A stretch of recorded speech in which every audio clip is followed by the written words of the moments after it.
Welcome back to the 2023 U.S. National Aerobatic Championships. Our next competitor will be Sportsman powered pilot, Mr. John Delone. He flies for the University of North Dakota. He'll be flying their decathlon. It's a 180 horsepower aircraft, high wing. It's a very good trainer. It's also very good to learn tailwheel flying for those folks that are familiar. I have a little bit of time in a decathlon and its sister aircraft, the Citabria. And when you sit in the front seat, you can see over the nose where most tailwheel aircraft, and once you touch down, you can't see over the nose. So you're looking out the sides of the aircraft to see where you are on the runway.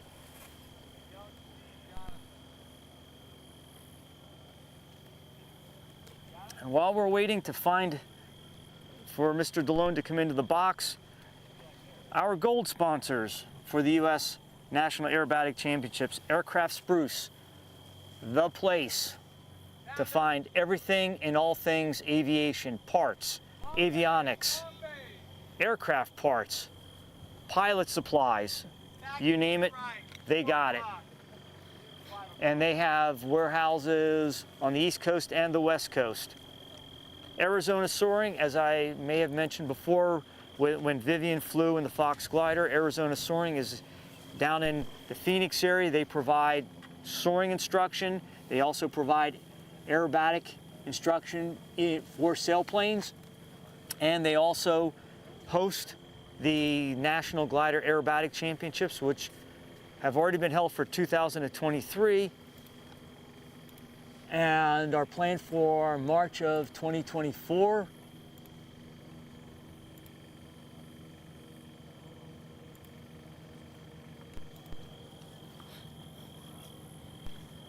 Next, Jim and Terry Brandsteyer, Northwest Insurance. They are very supportive of the International Aerobatic Club and the pilots. Guy Atchison. Guy is a glider pilot out of California who has competed for the U.S. at the Advanced World Glider Championships. David and Martha Martin. All right, Mr. Delone has entered the box. First maneuver should be a pull to vertical, cap it off to set up for the next maneuver, which is the 1.5 turn spin. And there he is, pulling to vertical, cap it off. You'll hear the airplane get quiet. And all the way around, draw that down line so the judges can tell. His next maneuver is to come across and in front of the judges to fly the shark tooth, pull the vertical, pull it over to a 45 down line, fly inverted for a little bit, half roll to upright, and continue to draw that line, centering the roll, come across the box to a Humpty Bump, pull the vertical, half loop over the top to a vertical down line, come around, he will pull the vertical, cap it off inverted, fly across the box to the next maneuver, and just like with the DDG 1000 glider, this aircraft needs more nose up inverted to be able to fly a level flight down the vertical down line. Next will be a half loop up inverted. And again, he'll stay inverted, fly inverted, and then do a half loop down. In effect, taking the loop and breaking it into two pieces, which will set him up for a loop. And again, you pull with a loop. There's a lot of work going on to make that loop look round. It is more complex than you think. Next maneuver is a hammerhead. Pull her vertical, and when the airplane gets slow enough, he'll kick the rudder and a little bit of aileron to turn the airplane around or pivot back down towards the ground. He will pull out, head towards the judges, and do a roll. for the last maneuver of the sequence. And then he should, there we have the wing wag signaling end of sequence. And as I was saying earlier, our gold sponsors, David and Martha Martin. David is a member of the IAC, had competed at the unlimited level, represented the United States at the unlimited level, at the world level. Then Goody Thomas and Rob Holland. Goody Thomas is a current unlimited competitor at the contest here today, competing for the U.S. national team. Rob Holland, current national champion, unlimited category, competing for the U.S. team at the unlimited level. Johnny Wacker, another unlimited competitor, U.S. team member in the past. Robin Simmons, who is a glider pilot competitor in the Sportsman category, and Lift Aviation. Lift Aviation provides various products for competition pilots, helmets, shoes. They have knee boards and so forth. We have a glider pilot coming up. Is it a Air Force competitor? No, it'll be a Sportsman. It'll be Larry Rerio. Oh, Larry Rerio. Larry flies a SZD-59, which is a glider that you may see at the Advanced World Aerobatic Championships, like the Fox. It has a limit, but it's still a very, very good aerobatic glider. Did you want to call it? I can, yeah, sure. Please. So this glider is not quite as well suited for aerobatics as the Fox is, but it does cross country a little bit better. It does, but it's still a good aerobatic glider. Oh, yes. And something that's, I do believe the SED is a single seat glider. I don't think it's a two seat like the Fox. This one in particular is a single seat glider. Still outbeats the DG a little bit. Yeah, but the DG, again, for what the Air Force Academy needs it to do, it does it very well. Yes, it does. And that's what our viewers have to remember. It's a multi-purpose, multi-mission, multi-functional glider. Yes. So it's good at what it does, but it's not great at just one thing, where the Fox is designed, built, and set up for aerobatics. Yes. And I believe the Air Force does have a Fox glider that they're working on trying to get on the flight line to be able to use for competition. Yes, we do. It's sadly sitting in the hangar waiting to be flown. But, all right, looks like some wind wags coming in here. So first maneuver will be a push to a 30-degree downline. Still getting some nice position in the box here, driving straight.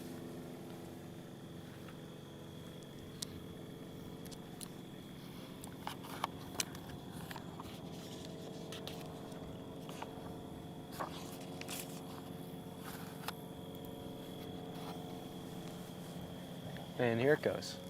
There's the push, and pulling back to level. Nice job. Next will be a quarter clover, a loop with a roll on the upline. Puts him out on the y-axis, flying directly towards the judges. Next will be a 270-degree comp turn, set the bank, pull it around. Very nice there. Exiting to the right. Roll and level. Nice. Next will be a full aileron roll. And like you said in the glider, you got to drive out for that airspeed. You can see him building up for that airspeed now.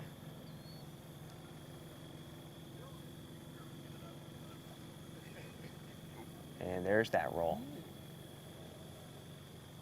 Nice. Next will be a wing over, also known as a lazy 8. Commonly referred to in the gliders as a wing over. Pulling up. We're gonna get nice and lofty, fall over that inside wing. Nice. Coming out there on a downline, building up airspeed for the final maneuver, which is the loop. Probably see him drive for quite a little bit. Center up this loop, nice for the judges. Yeah, the one thing that's difficult, that makes it harder for the glider pilots, is when the winds are higher in the box, it definitely requires an awareness of downwind maneuvers. Yes. And if you're not adjusting well, you don't really have an engine to help yourself get fixed. So what we tend to do for those first couple competitors, they kind of have to read those winds and go in and figure it out. Whereas people later in the category can sit down and say, okay, he's getting pushed very hard from the west, very hard from the south.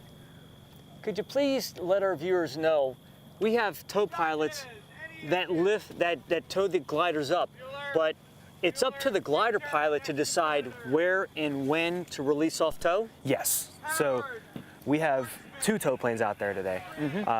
One of them is coming from our fleet of Academy Acima Super Cubs, and the other is from one of our buddies, Tow Bob, from another club out in Colorado. But we tell them what altitude we want to go to, and they know, hey, when we're cleared into the box, drive us along the south edge of the box or the north edge of the box, regardless of or kind of with regard to where the winds are coming out of. But we decide when to get off tow, what altitude we want, and they're always there to help us out. Though we love our tow pilots. They do an excellent job, but I just want our viewers to understand that the tow pilot is not the one to say, hey, get off. It's the glider pilot who decides where I want it to be dropped off, so they put themselves in the best position to start the sequence in the box. And again, that's sitting down and thinking through what are the winds going to do to me. And for those maneuvers that you may fly downwind, if it's a windy day, the gliders will cover that distance very quickly. Yes, they will. It's such a light aircraft, it just gets blown around up there. But that's actually, that concept it's hard for new students to understand. Like, even if you're attached to another plane with an engine, you are in charge right now. So. And the box can go by quickly. I can personally verify that because I have done that. And it's, with powered airplanes, they can add power, slow down. They can use the prop to help to slow them down. Gliders at the mercy. So you really have to be it's a thinking person's game. Again, like I say, a chess match. You have to be thinking ahead of where you want to be because of the impact of Mother Nature on what you're doing. Yeah, so many factors go into a good flight. Almost too many to talk about. All right, our next competitor is Mr. Dick Swanson. He's flying another decathlon. Dick is a longtime competitor, but flies his decathlon very well. His first maneuver will be a vertical up, to cap it off to set himself up for a 1.5 turn spin.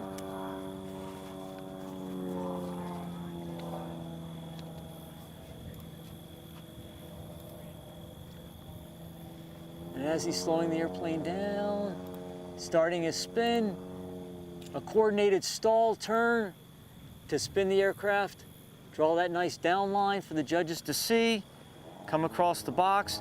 Now, this next maneuver is a wedge. It's going to look like a shark's tooth in reverse, but it's a 45 up line, half roll, drive that 45 up line, pull to a vertical down line, draw it, and then pull to the horizontal line. It will come across the box, pull to vertical, cap it off and fly inverted across the box to his next maneuver, which will be a pull to vertical down and come back across in front of the judges.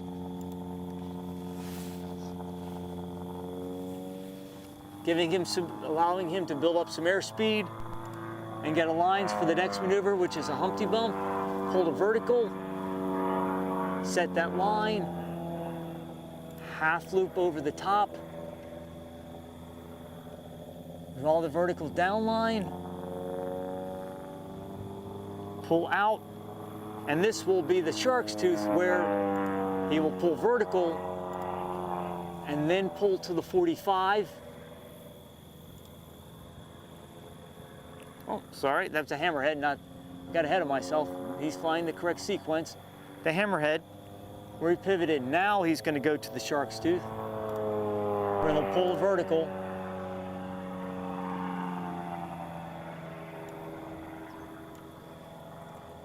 pull over to a 45 down line, set the line, half roll to upright, and fly out.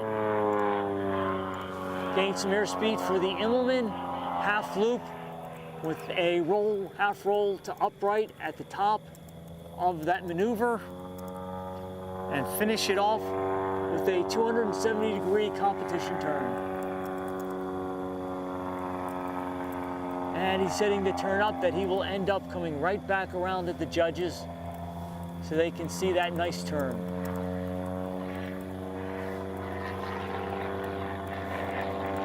Wing wag, end of sequence.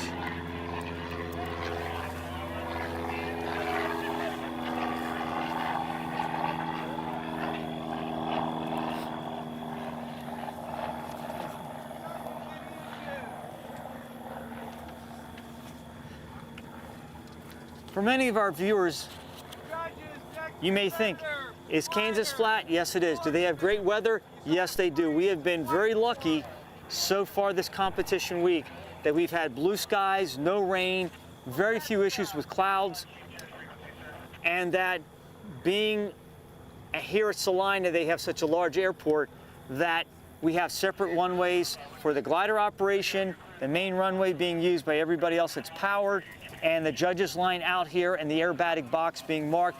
It's all on airport property. We have access. It's just a gorgeous day to be out. So for those folks who can't get out here, all I can say is it's a beautiful day. And I know in talking to the family back in Pennsylvania, it's been rainy and cool all week. Yep. It's been sunny here.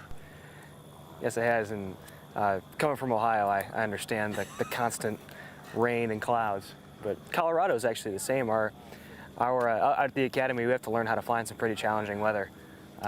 Coming out here, it's just completely different. It's nice and smooth every single morning. Well, the academy being up against the Colorado Rockies, I would assume that definitely presents some challenges. It does, and it forces us to learn and deal with constant turbulence, because as soon as it gets hot, the atmosphere is so thin, it gets very unstable very quickly. So a lot of turbulence. All right, Luke is off tow, coming into the box. There's his wing wags. And that first maneuver, once again, split us. Will be a building up airspeed. See him pull up and set a line that will help him bleed off some of that energy. And roll to inverted. There's that nice slow roll rate of the DG-1000. You can see his nose pretty high there, bleeding off that energy, waiting for 70 knots to be able to pull through in that aircraft. Nice job there. Next maneuver will be a pull to a 30-degree upline.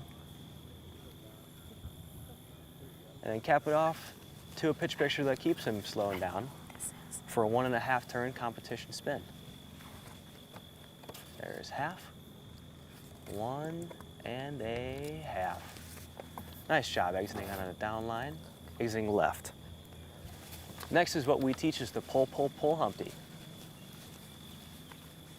Pulling up that up line, about a 4.5 G pull there. Pulling back. Nice and floaty over the top, setting that down line. Nice. Exiting left again. Next is that half Cuban. And like we were talking about earlier, looking for about 120 knots, 5 Gs around there. And a part that's been challenging, it's challenging for the team to teach these too, is setting on that down line and that initial rudder there being right rudder, even though you're putting left stick to stay coordinated. That concept is real hard to understand at first. But next is a basic shark's tooth, so pull up to 30 degrees, cap it off, push to that down line. Very nice, pulling it out. Next is that 180-degree competition turn. Set that bank, pull around. And with that such a large wingspan, it's really hard to actually keep that bank angle in when you start pulling. But he did a nice job there. Coming out on an ascending line, here comes the A-roll. Full left stick, takes about 8 seconds to get around. Not too bad.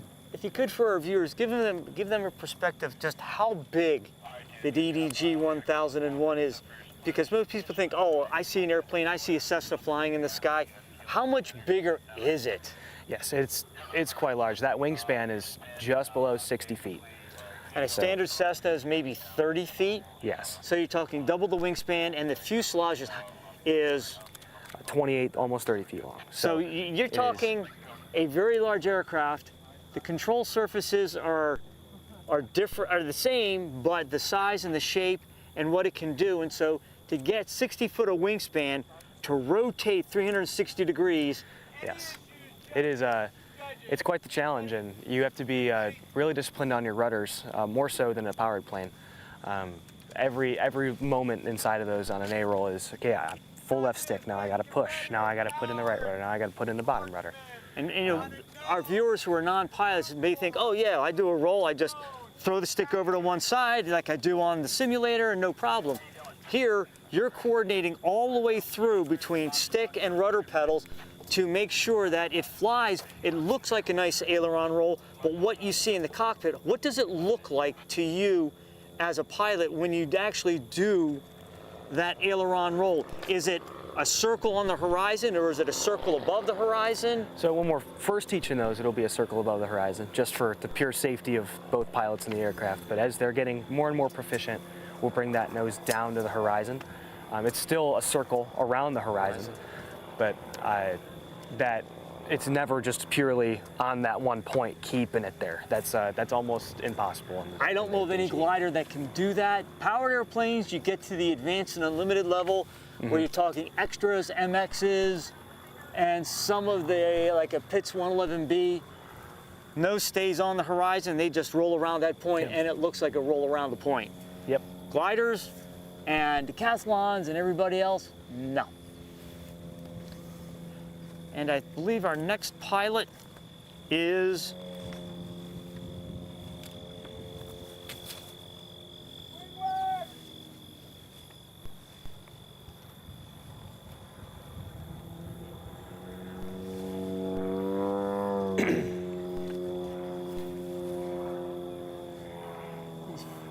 first maneuver is a loop.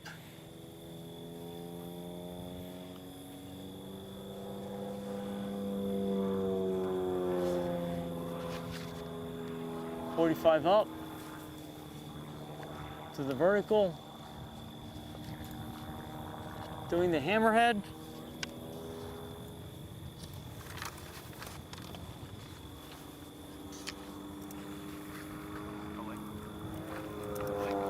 I sent it. Flicker at me. Next maneuver should be a shark's tooth. Vertical. Pull around to a 45 down line. Half loop to upright.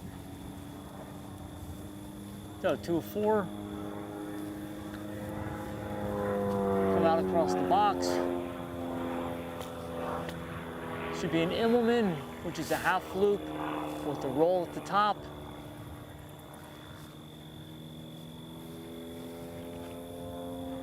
Pilot's taking a break. I would believe that's for, again, to get airspeed for the next maneuver, being the roll. As I'm looking at the sequence. Didn't quite hear who was flying right now.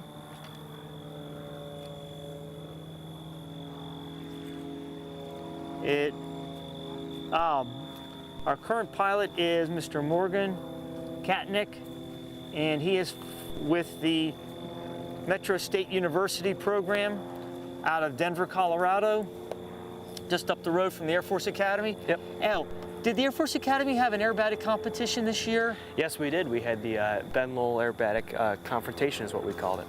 And you had both powered and glider? Yes, we did. And that was on the Air Force Academy airport.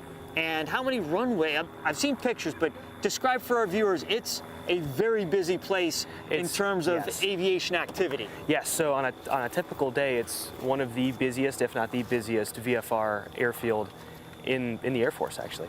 And what aviation activities are going on a typical day at the Air Force Academy? So on the eastern side of the field, it's almost all the powered kind of does their own thing. That's the 557th. Our flying team is a part of that. But on the west side, we have all of our glider ops. So towers sitting at midfield. We have 2 runways over there. We have the center and the west runway. And then we have a sailplane landing area as well, and I'll continue after the end of this one. Our competitor's back in the box. He flew the roll. He's doing the 180-degree turn. And he'll come out of that, and he'll pull a 45 up to get some altitude and lose some airspeed to set himself up for the 1 1/4 turn spin.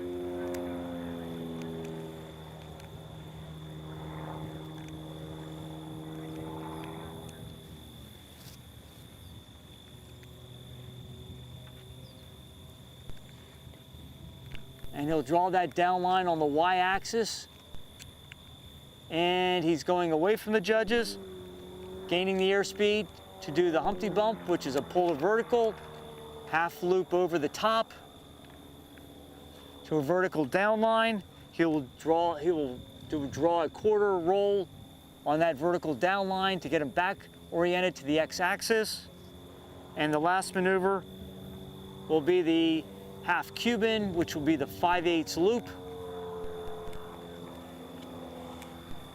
Oh, he took another break.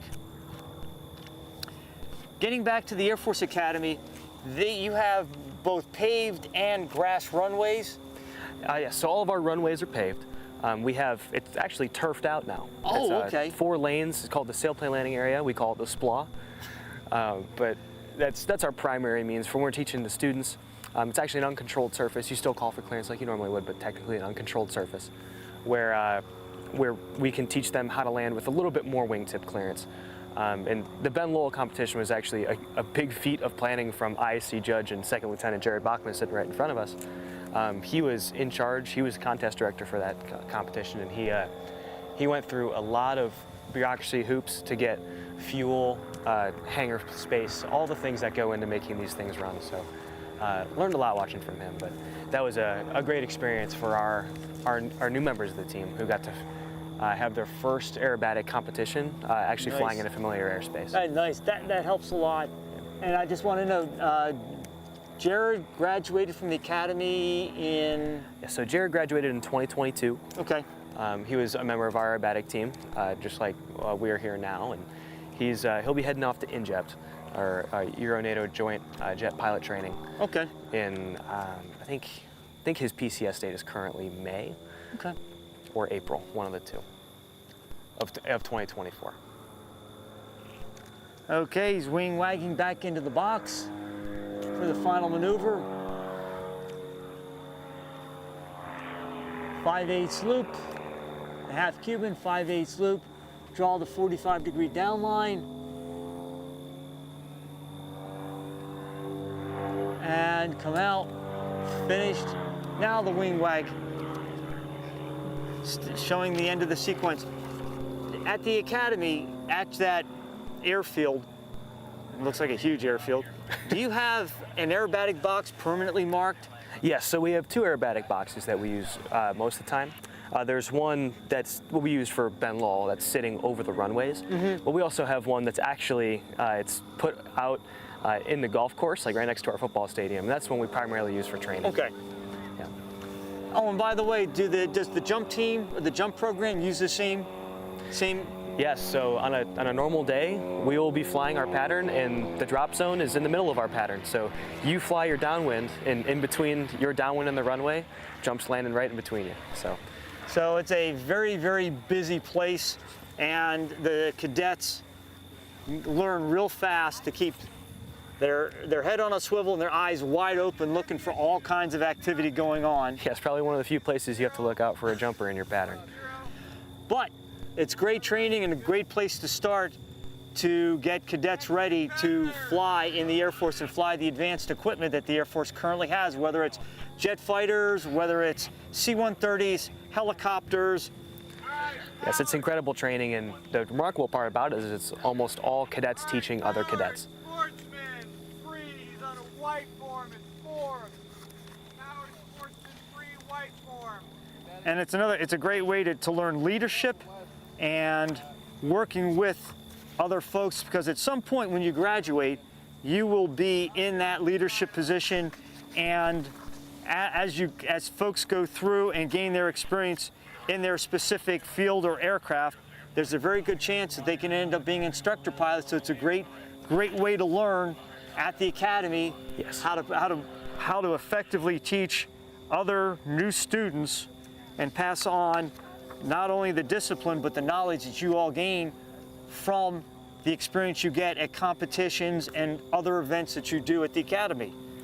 Yes, and we may be flying gliders just out in Colorado having a good time, but we are home to some of the youngest instructor pilots in the Air Force. So it is truly a blessing to be a part of it, and we're lucky to have it.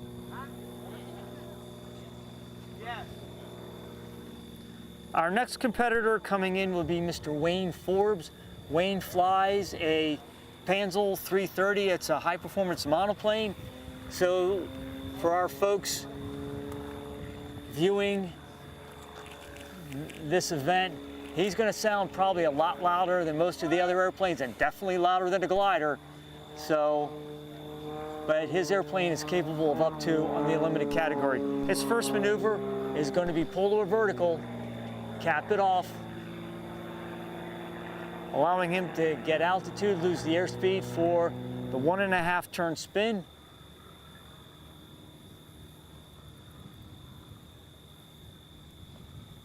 Draw that vertical down line. He'll come across the box, pull vertical, cap it off inverted, fly inverted across the box. And if you notice, that airplane flies inverted, almost in the same attitude as it does upright. Now he's coming back around doing the down portion, and he'll set himself up for the hammerhead, pull the vertical, and he gets slow enough. He'll kick the rudder and a little bit of aileron to spin that nose around to point it going down. Draw a nice down line, gain the airspeed for his next maneuver, which is the Humpty Bump. Hold a vertical, half loop over the top.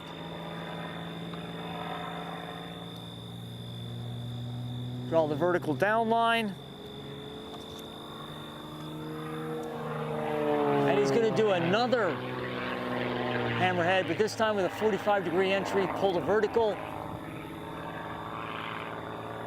And you can see the extra performance in that aircraft that it has with a 6-cylinder motor, being able to climb and easily get through the maneuver.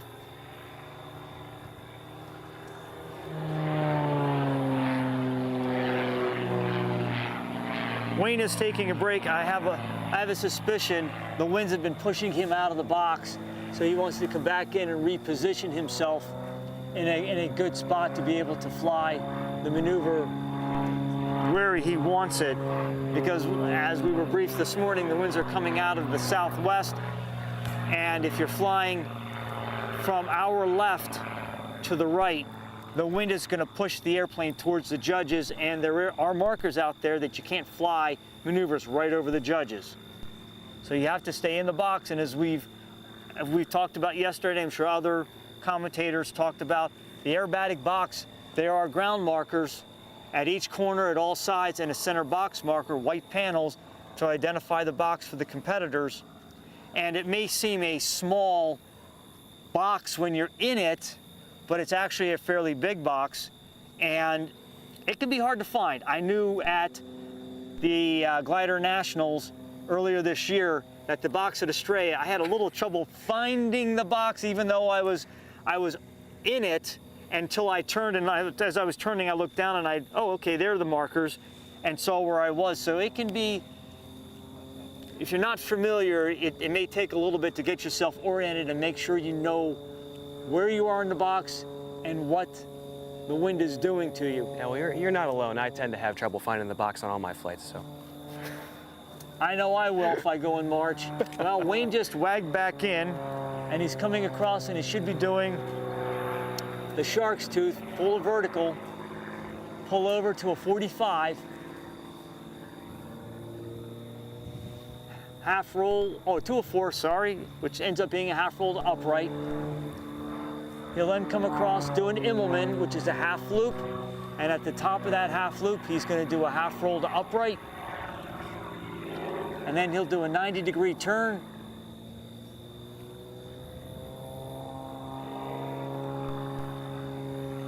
There he did, set the bank, 90-degree turn away from the judges, into the wind, and wing wag. That's a pretty strong southwest wind coming in today. Well, that's, I think the chief judge, Mark Matacola, had indicated that the wind was going to pick up over the day, and so for the pilots to be aware that it's going to be pushing people around.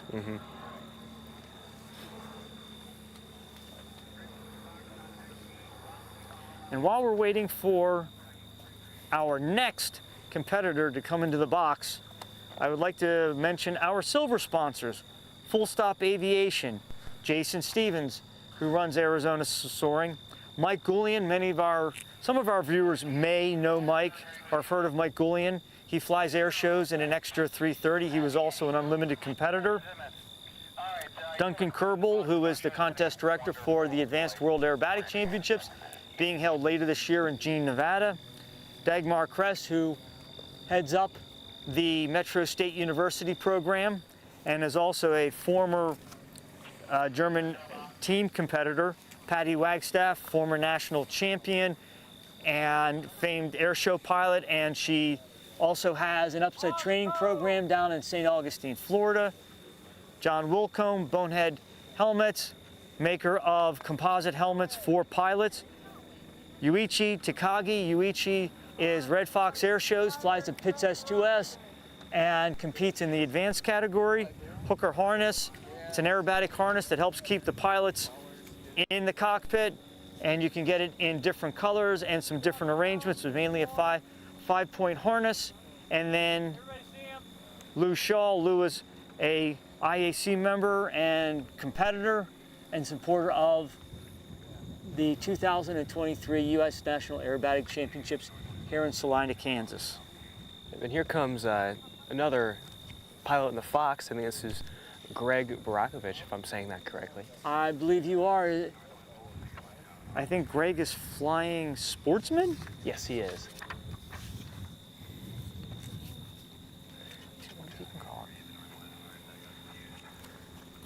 See if I can. I have all the pilot stuff. You haven't replied. Yeah.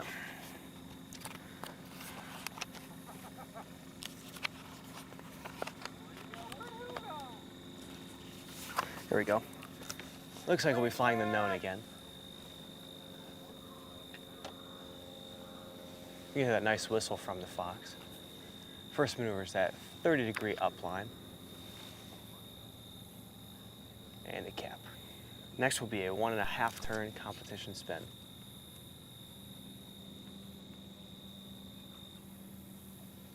Slowly bleeding off that energy, holding that pitch picture.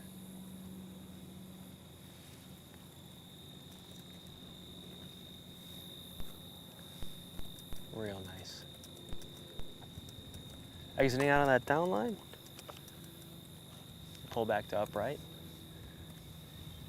Next maneuver is a loop. And downwind loops are really challenging in a glider. If you get pushed on that up line, you can see how it causes that pinching effect. And it's very hard to make it look really round. Yep. With what the wind's doing to everybody. Next is a lay down humpy, so a 30 up and a roll to invert it. And pulling through to a 30-degree down line.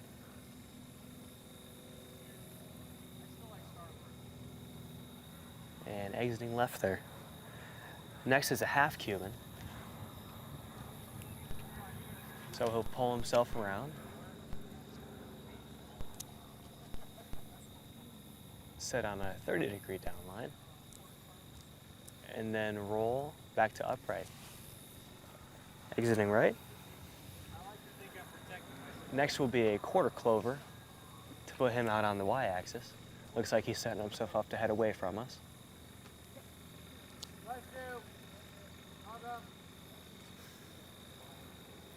Now fighting for that good position, I'd expect to see him drive for a little bit.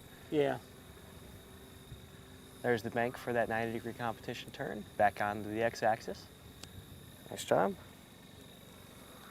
And ending up with an A-roll.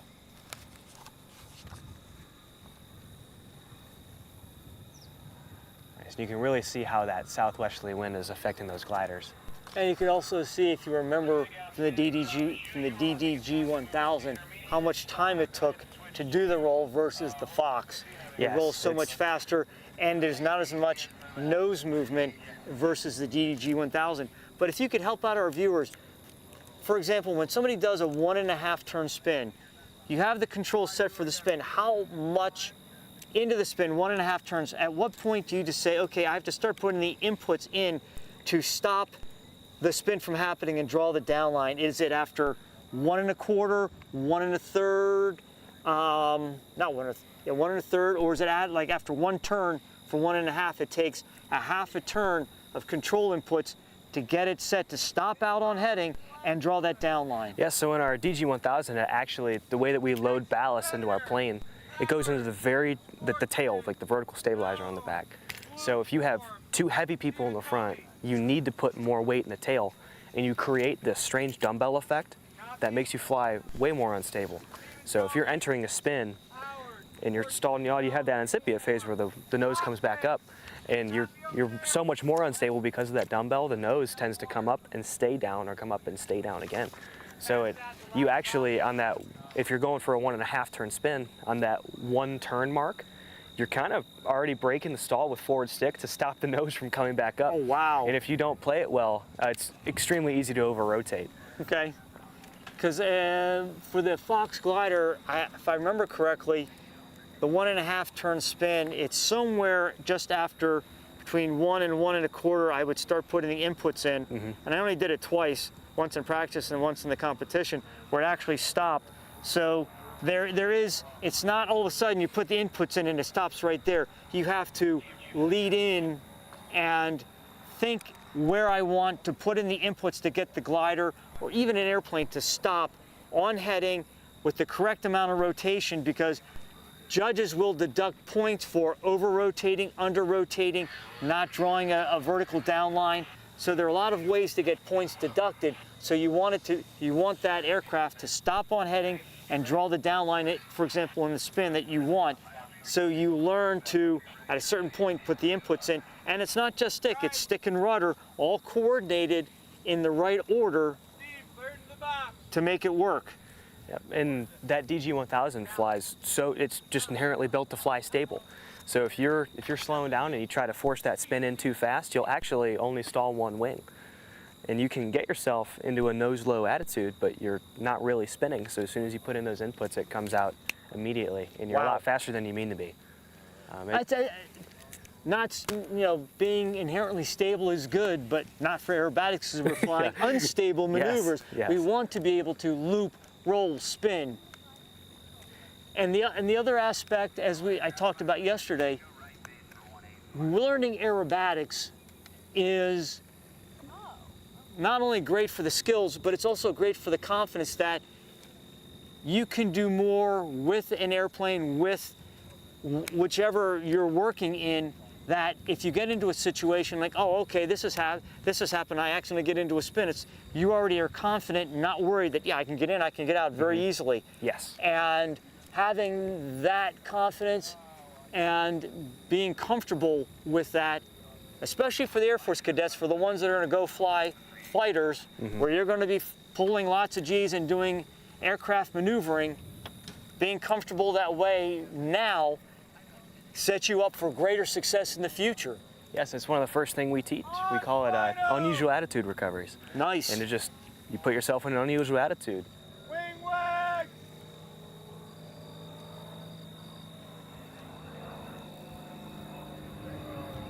I believe this is Chris Rudd flying an extra 200. First maneuver is a loop.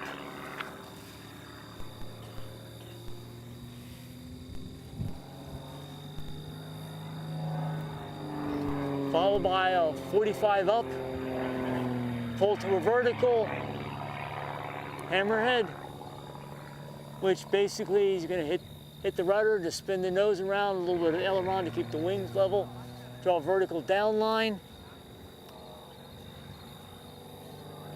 come across the box to a shark's tooth, go vertical,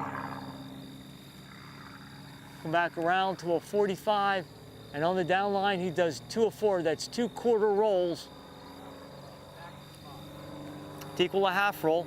He'll come across the box and he'll do the Immelman, which is your half loop up, roll at the top, all coordinated as you go through it. It's not separate maneuvers, as some folks have done, leading into a full roll.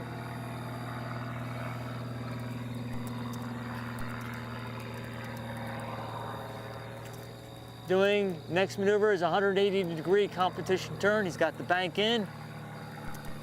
He's going to use that turn to get turned around and set himself up in the box for his next maneuver, which should be a 45-degree upline. You get a little bit of altitude, slow the aircraft down to the 1 1/4 turn spin.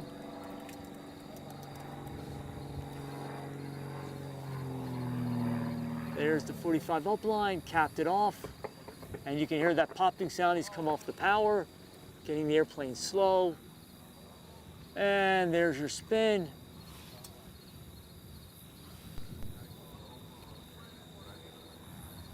And into a Humpty, pull to a vertical, fly over the top, half loop, draw a down line, quarter roll,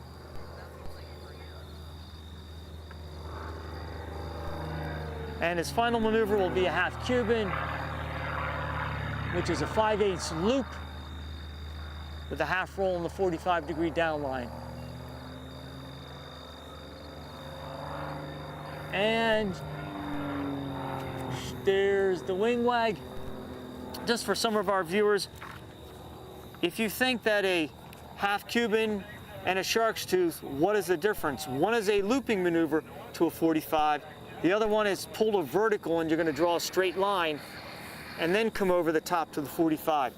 And for some of our viewers, they may be asking themselves, well, wait a minute, the powered guys go much farther than the gliders on the uplines. Well, it's all about energy. Yep. And the nice part about the gliders, and also kind of the difficult part, is they really teach you how to do energy management. On those uplines, especially on a pull to a vertical and then pulling back again to a 45-degree downline, our DGs probably wouldn't do that very well. You're almost coming over there with no energy, and our elevator is such a small control surface. It actually stalls inverted at about 70 knots. So, well, to help our viewers understand, let's say you were going to do the hammerhead and you pulled a vertical. It's a very short upline. When you pull the vertical, do you like count like 1 and then 2 and then pivot, or how would the academy instructor pilots teach another cadet to do the hammerhead in a glider? yes, so the way we teach it to our course training standards, we'll pull up, entering at about 120 knots, pull about 5 Gs onto that upline, and as soon as you're seeing 80 knots, it's not so much a stomp over with the rudder, it's just a nice pressure over. A little bit of opposite aileron helps you stay forward, but if you wait too long, it'll just go straight into a tail slide, and the margin for error is probably about half a second. It's one of the hardest maneuvers to teach in the DG-1000. And as some people may have seen in previous Sportsman flights, that half a second goes by quick. So if you're in that front seat, you're thinking, if you think I have to kick over, you've lost that half second. Yes. You just have to do it. You can't think about it. And it's easy to think, oh yeah, I got to kick. Well, then I'm late and I'm starting to slide backwards, and then I'm going to kick over. And the judges will catch that. So you have to, again, be thinking ahead and knowing what to do. And practice makes perfect. And I would guess that the Air Force Academy allows its cadets a fair amount of practice in the DGs to be able to get these maneuvers down. Now, in the program, do you teach individual maneuvers and then put them together in a string of 2 or 3 maneuvers? Yes, so it's always teaching the individuals first, right? Because we can go through and see their technique nitpick on things here, you're going to want to do this. And then we can start stringing things together once you're a little bit more comfortable. Once you start stringing a lot of maneuvers together, you'll know this. It's very easy to get behind the aircraft. And when you're flying fast with a lot of G's, it's not a good place to be behind the aircraft. Well, I would think that flying, if you pull too hard, you're going to bleed off so much airspeed that you're may not be able to get through the maneuver in the DG-1000. Yes, it's very easy to do, actually. All right, here comes, sounds like Dave Petel, coming off towing into the box. He'll be flying the same routine as our other DG-1000s. There are those wing wags. He's going to keep building up that airspeed.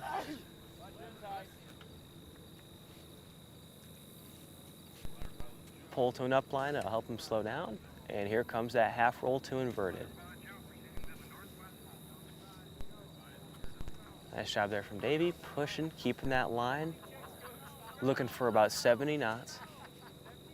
And pulling through now. Very nice. Next maneuver will be a 30-degree upline. And capping it off. Capping to a pitch picture that still lets you bleed off some airspeed.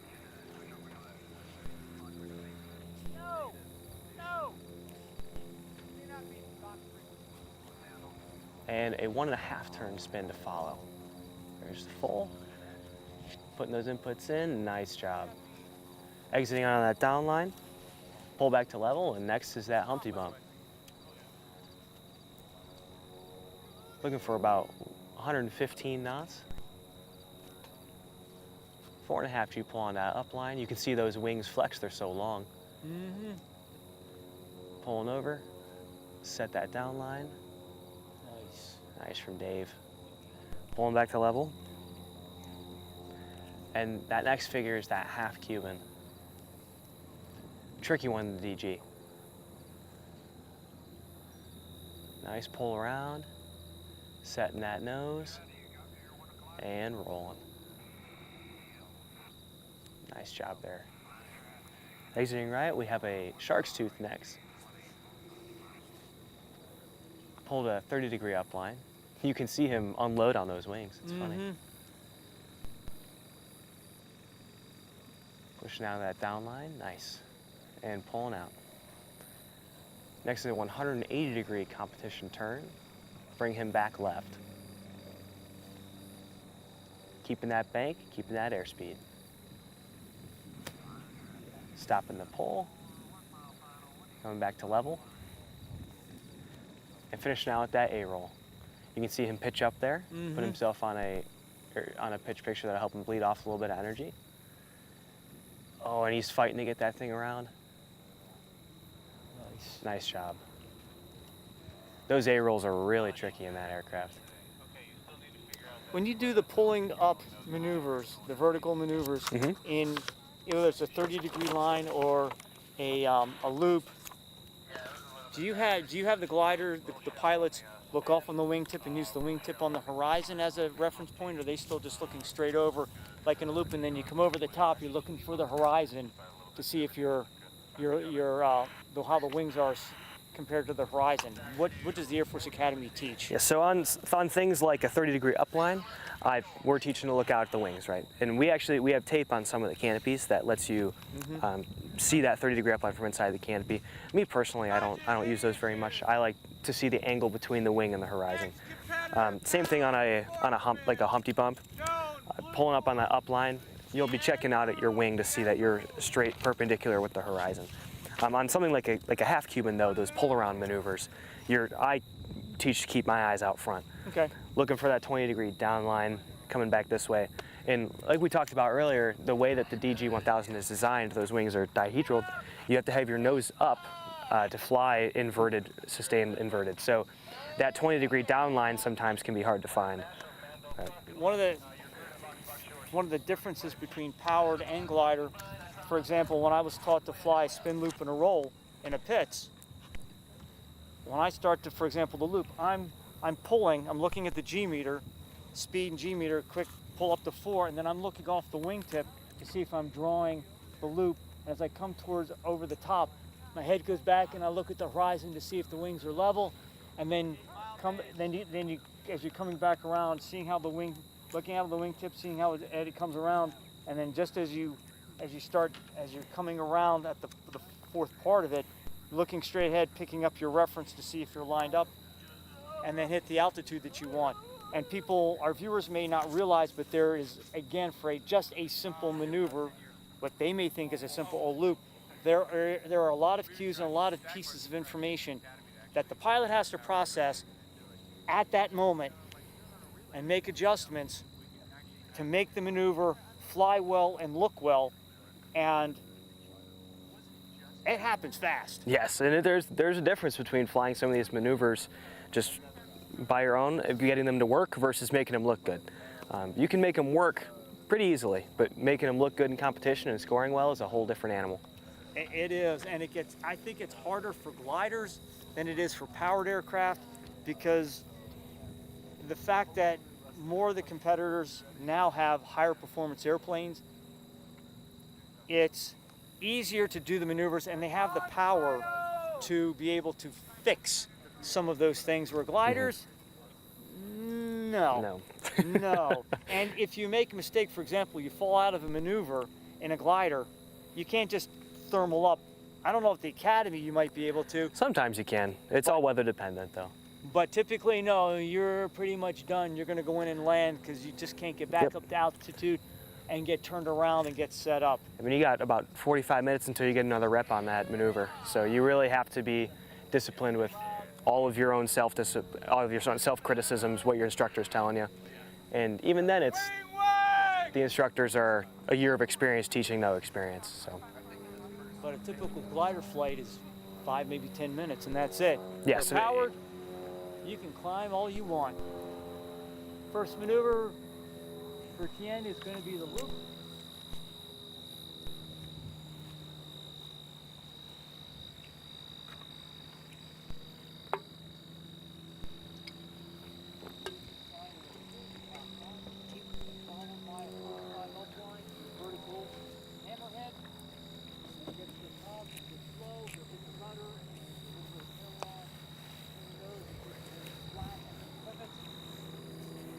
Draw that down line, come across the box to a shark's tooth, pull vertical,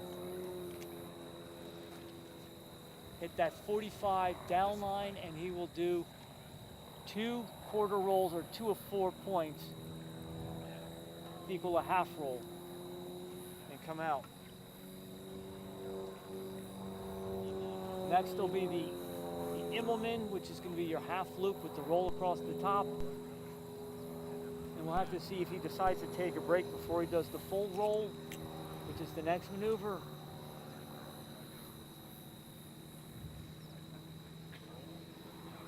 No, he's got himself in a good position. He's adding power, gaining some speed. There's the full roll. Then he'll do the 180-degree competition turn. Bank, pull around.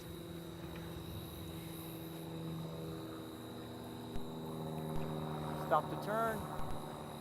Take the bank out.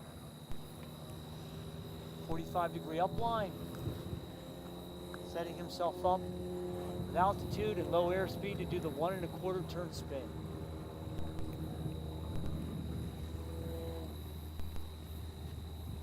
There, power back. And he started his spin. So that 1 1/4 turn spin will put him on the y-axis. Going away from the judges. Into a Humpty bump.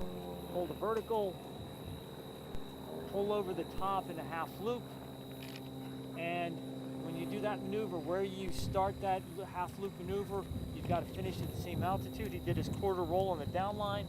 Coming across the box, setting himself up for the half Cuban, 5/8 loop with the 45-degree down line, and this has just a half roll to upright, and it's all about timing to get that half roll centered on that 45-degree down line.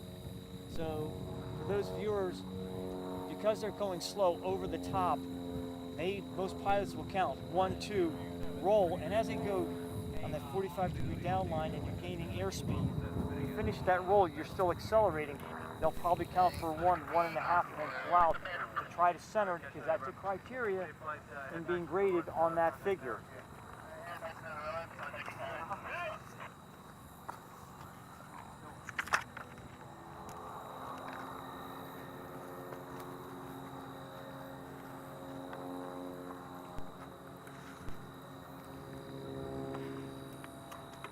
I am mistaken. The previous pilot was flying the yellow airplane was Stephen Thorne, flying a Vans RV-14. My mistake. I looked at it and Next competitor, powered. Vans RV-14 Sportsman, was a yellow airplane. I know Chris flies an extra 200L, so my apologies. Because Chris is going to fly later in this sequence.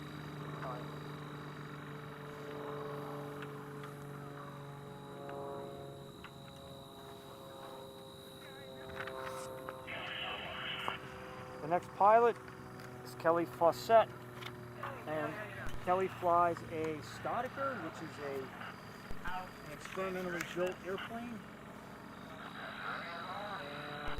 And it's a monoplane with a 6-cylinder engine in it.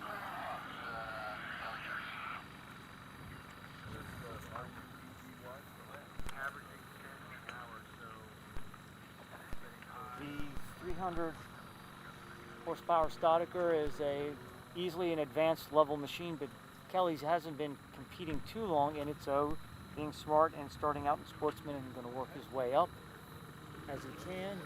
Alright, contest still on.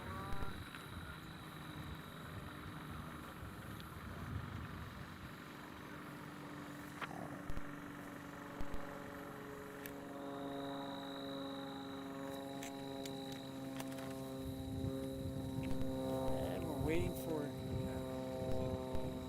Kelly. He's on base leg to the box, and he will be flying a free sequence. The free sequence, Sportsman pilots have to fly the known, which is published at the beginning of the competition year. They can also make a free sequence when they make up themselves. There are guidelines, rules within the IAC rule book that says this is what you can or can't fly, how difficult you can make it, and Kelly chose so to make a free sequence. He did the wing wag. His first maneuver will be a vertical, hold the vertical, cap it off, and set himself up for 1.5 turn spin.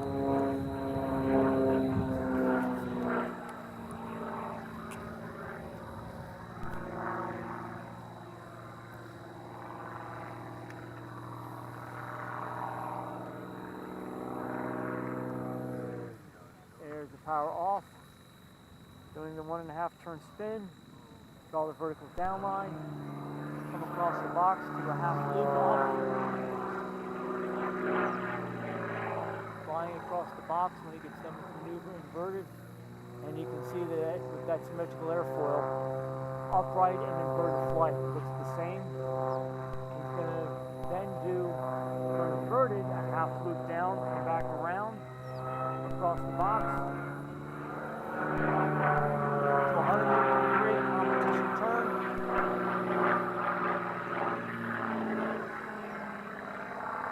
Drive across the box again to do a hammerhead. And this is a straight pull the vertical, 45-degree entry, but a straight pull the vertical. And he'll drive it up, drawing that up line. When it slows down enough, kick the rudder, a little bit of aileron to keep the wings flat as he pivots, come back around. Center box, full roll, aileron roll.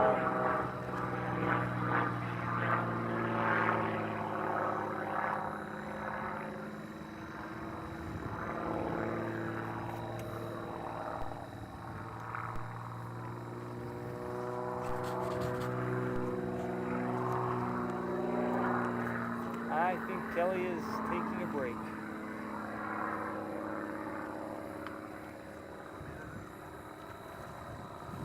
So he came out of the hammerhead, and looking at a sequence, he's supposed to do a roll center box and then do the shark's tooth on the right-hand side of the box, so I suspect he'll come back around, drive around and start with that center box roll.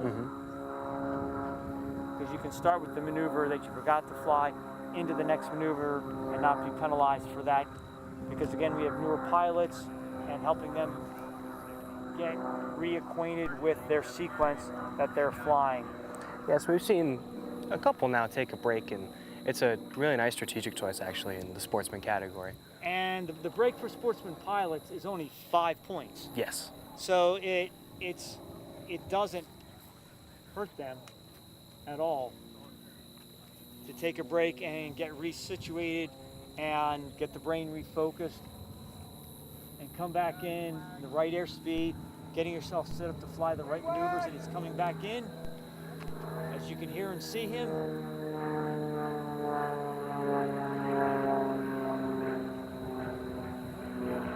He's going to fly the Shark's Tooth, which would be pull to vertical, pull over to a 45. On the 45 degree down line, 1 point, 2 points. Pull out. Pull the vertical. Cap it off and fly inverted across the box.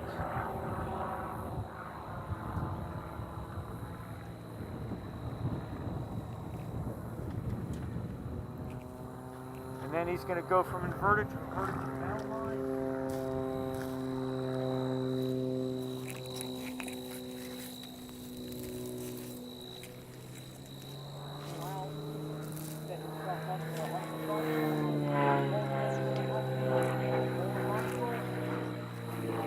Pull over the top of the half loop and pull to upright at the bottom.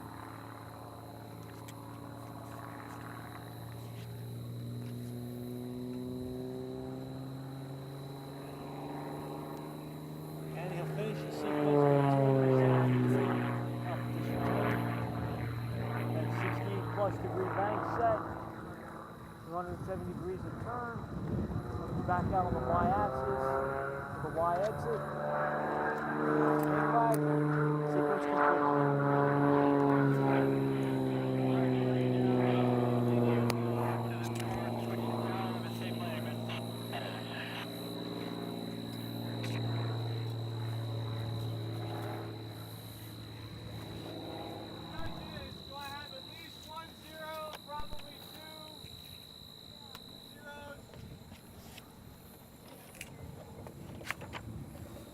And while we're waiting, and you might have heard the chief judge talking to his judges, our bronze sponsors, Bob Freeman of Freeman Air Shows.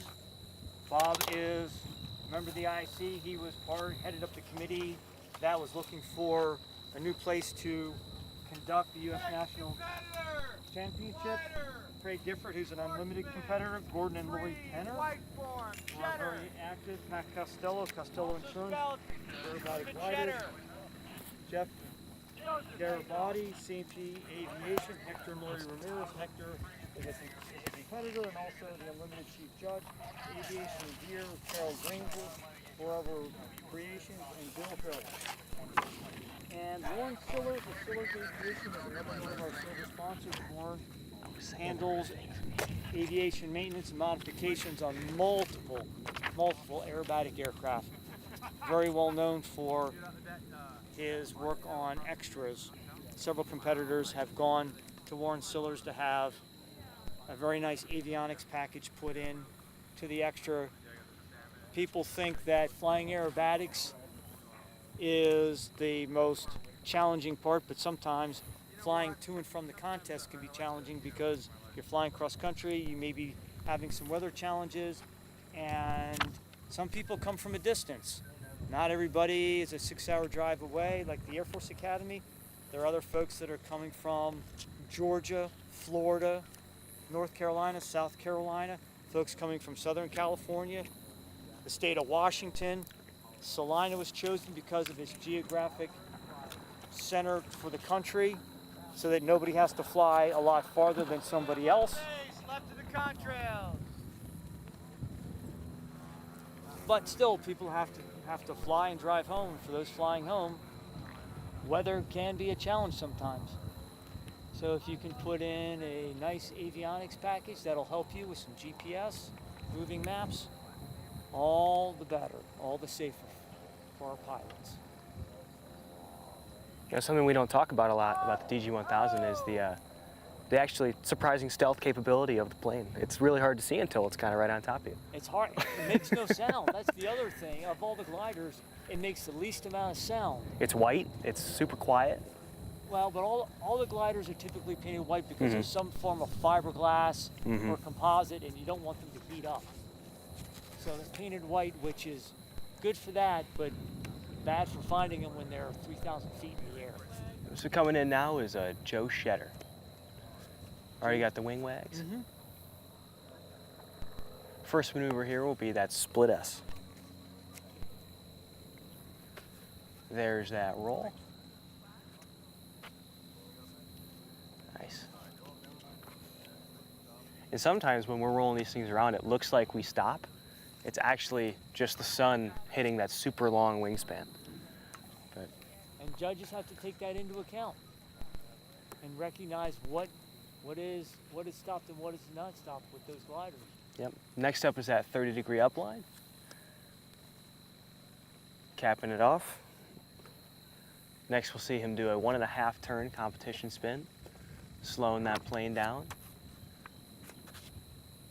making sure not to force that entry. Nice, there's a half, 1, and a half turn spin. Nicely done. Came out nice and crispy on that down line. Next we have that pull Humpty. Aptly named.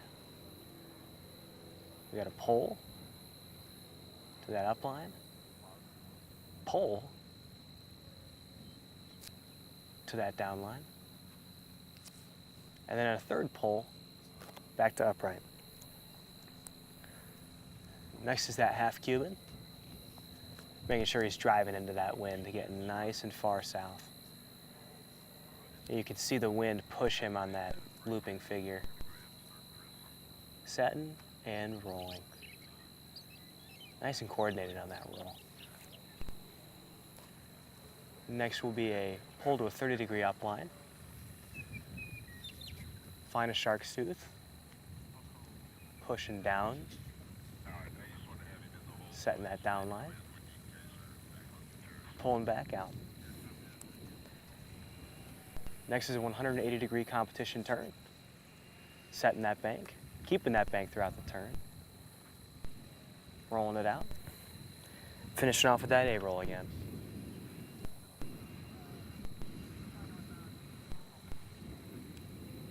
Once again, you almost can perceive that stop halfway through.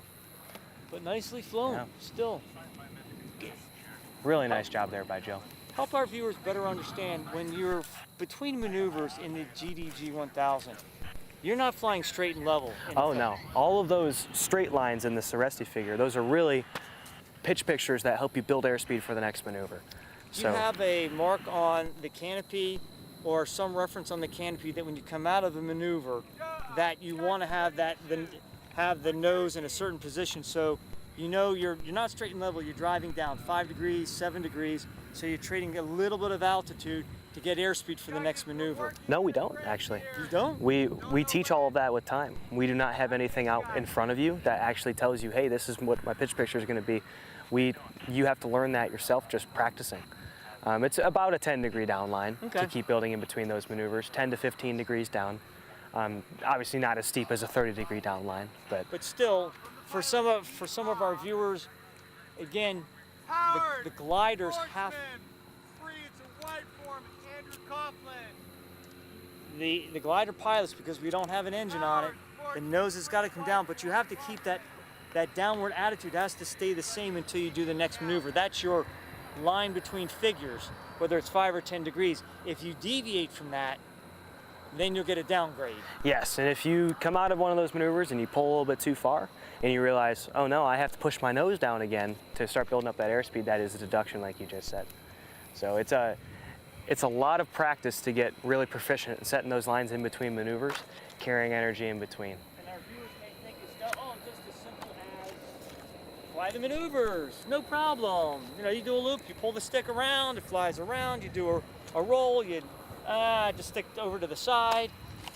No, there's a lot that goes in to making what is seemed like a simple sequence, to fly it well, to score it well, and then all the other competitors will start telling you, move up, you're too good, move up, you're too good. Now, for the Air Force Academy cadets, what criteria do you use to say, okay, you're good enough at primary to go to Sportsman, or Sportsman to intermediate? Yeah, so it's a conversation that happens between myself, the other firsties on the team, or the seniors on the team, and Coach Matacola. But it typically falls upon, do we think you're safe? Okay. It's never too much based on score. Score is a piece of it, but the whole purpose of our program while scoring nice is great, and we want to be competitive and score. A lot of our program is, hey, we need to expose you to flying under a little bit of stress, because like we talked about earlier, that's what you're going to do in the Air Force. So, or at least what all of us would like to do in the Air Force. But that decision to move up in categories usually depends on, do we think you are going to be safe in the plane? Okay, our next competitor, Andrew Coughlin, is flying a decathlon. First maneuver is a decathlon with a 1.5 fly.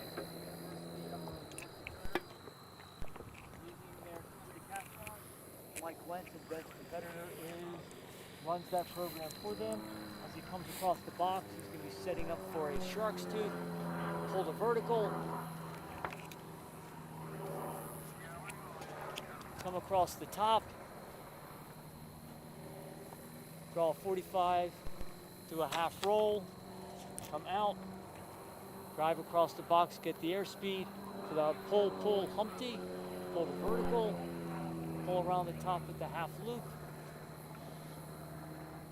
and pull the horizontal at the end of the maneuver. And he's going to pull the vertical, cap it off inverted, fly across the box inverted. It's like flying a square in two pieces. The next maneuver is the second piece of the square. From inverted, pull vertical down, pull out. And then he's going to take a loop and cut it in half as he drives across the box. Half. Oh, he's taking a break. Maybe an altitude question. For some of our viewers, getting into the Air Force Academy is just not a typical process of filling out an application and sending in money, is it? No, it's not. It takes a very long time, and you'll be on some of those like college admissions websites. They'll give you the number of 6% admission rate or 7% acceptance rate or things like that, and I don't think those numbers are quite accurate. And I think the majority of the people who apply don't get in because they don't actually finish the process. You have to get a congressional nomination, and what that is the member of the House of Representatives who represents your district. You have to interview with his office, and they have to nominate you to attend the academy. You can also get a nomination from either of your state senators or from the vice president or the president, which obviously is a rare occasion, but that's all part of the process. You have to do a fitness test and send that in. You have to do an application to the school itself. And oh, by the way, you still have to get good grades yeah. and do well on SATs. And at the academy, it's not just academic rigors. There are military rigors, academic rigors, and everybody's got to do extra activities, so you're ultra busy. Yes, and the purpose of the academy, while it's a 4-year university, you do graduate with a Bachelor of Science in your major. I'm going to be a Bachelor of Science in History. The purpose is to build lieutenants. Everyone who graduates as a second lieutenant in the Air Force, and some of those people will go on to be pilots. Some of those people will go on to be logistics officers, force support officers in charge of other people. So they're teaching you more how to be a leader on top of also you doing all of your schoolwork, and that means maintaining a physical workout regimen so you're always healthy, building those skills to stay healthy throughout your career, because at the end of the day we are meant to be warfighters, and you should always be ready to go. And just to point out, for those of us who went to a regular college, yeah, we went to class, Yeah, we had homework to do, but we didn't have somebody come in and inspect our room. We No. didn't have to do marching. We didn't have to do formation work. We didn't have required after school activities, and then clean your room and do your homework and everything else. So Yes, and sometimes one of those scheduled classes might be, hey, go jump out of an airplane. which, hey, that's cool. That's a good thing. And you know, for folks thinking about it, you know, again, it's a lot of effort to get in. And it's highly competitive. It really is, because a number of folks want to get in, because usually if you're physically qualified and you graduate from the academy, you can go to pilot training. Yes. That's one of the biggest draws to the academy, is that you will get pilot training if you graduate, and if physically the eyesight and everything matches up, you can get it. And you still do have to succeed at the academy. Oh You yes, have to be, it's not just a guaranteed, you got 4 years to get through, you've got to get good grades, and but unfortunately, it's just the nature of how we hand those things out. Even people who are successful at the academy sometimes get told, hey, we're out of pilot slots.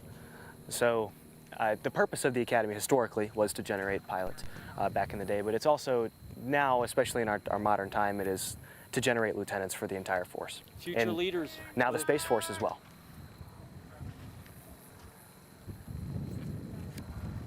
Already, Fetter's back in the box.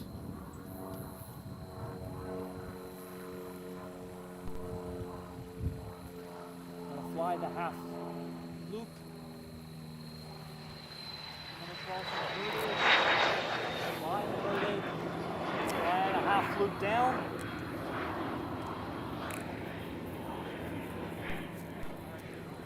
And he's going to build up enough airspeed as he comes out of that maneuver to be able to go and do a loop, full loop this time.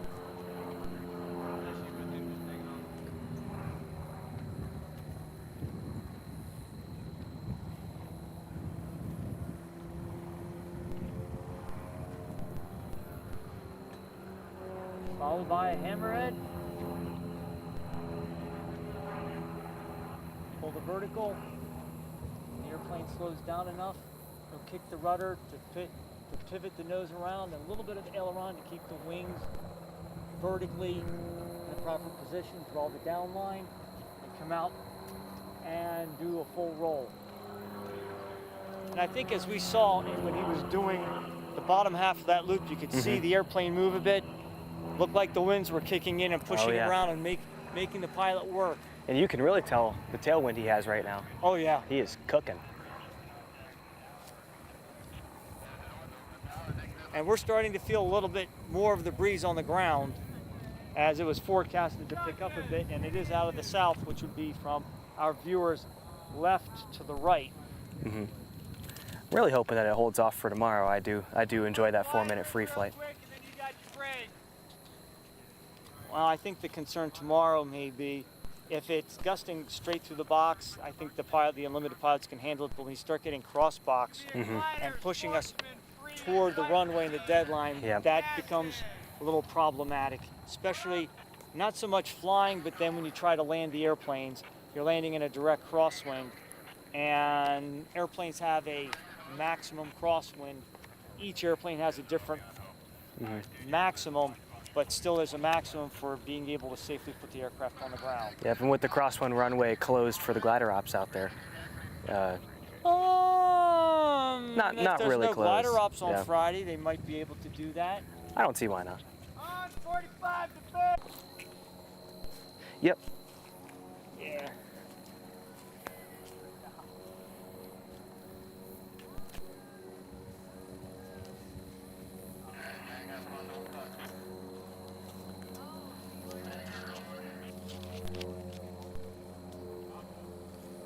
And there he goes, releasing off toe.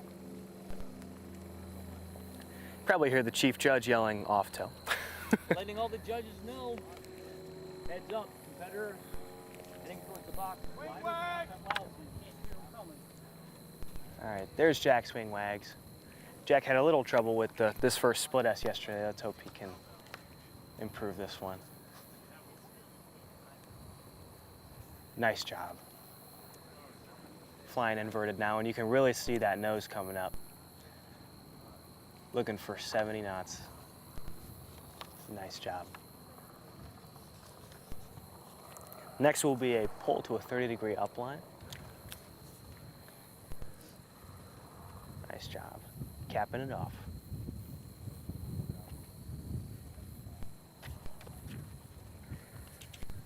Next maneuver will once again be that 1.5 turn competition spin. Step full and a half. Nice. Oh, that thing does rotate. Yes, it does. It really starts whipping around towards the bottom half there. Next up is that pull, pull, pull Humpty.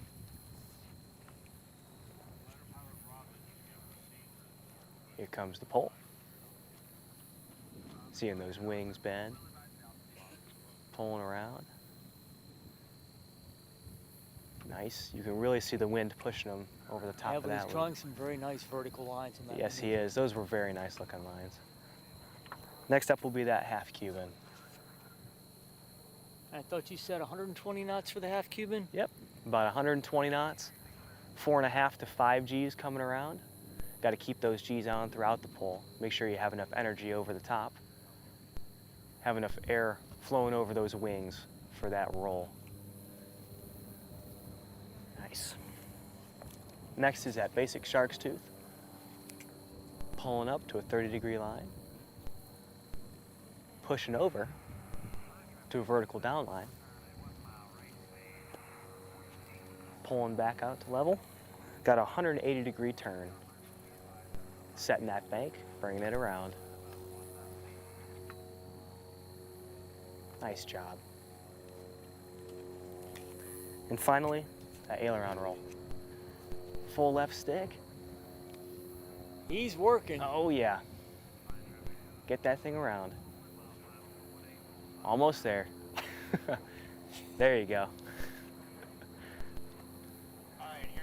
Man, that maneuver's a battle.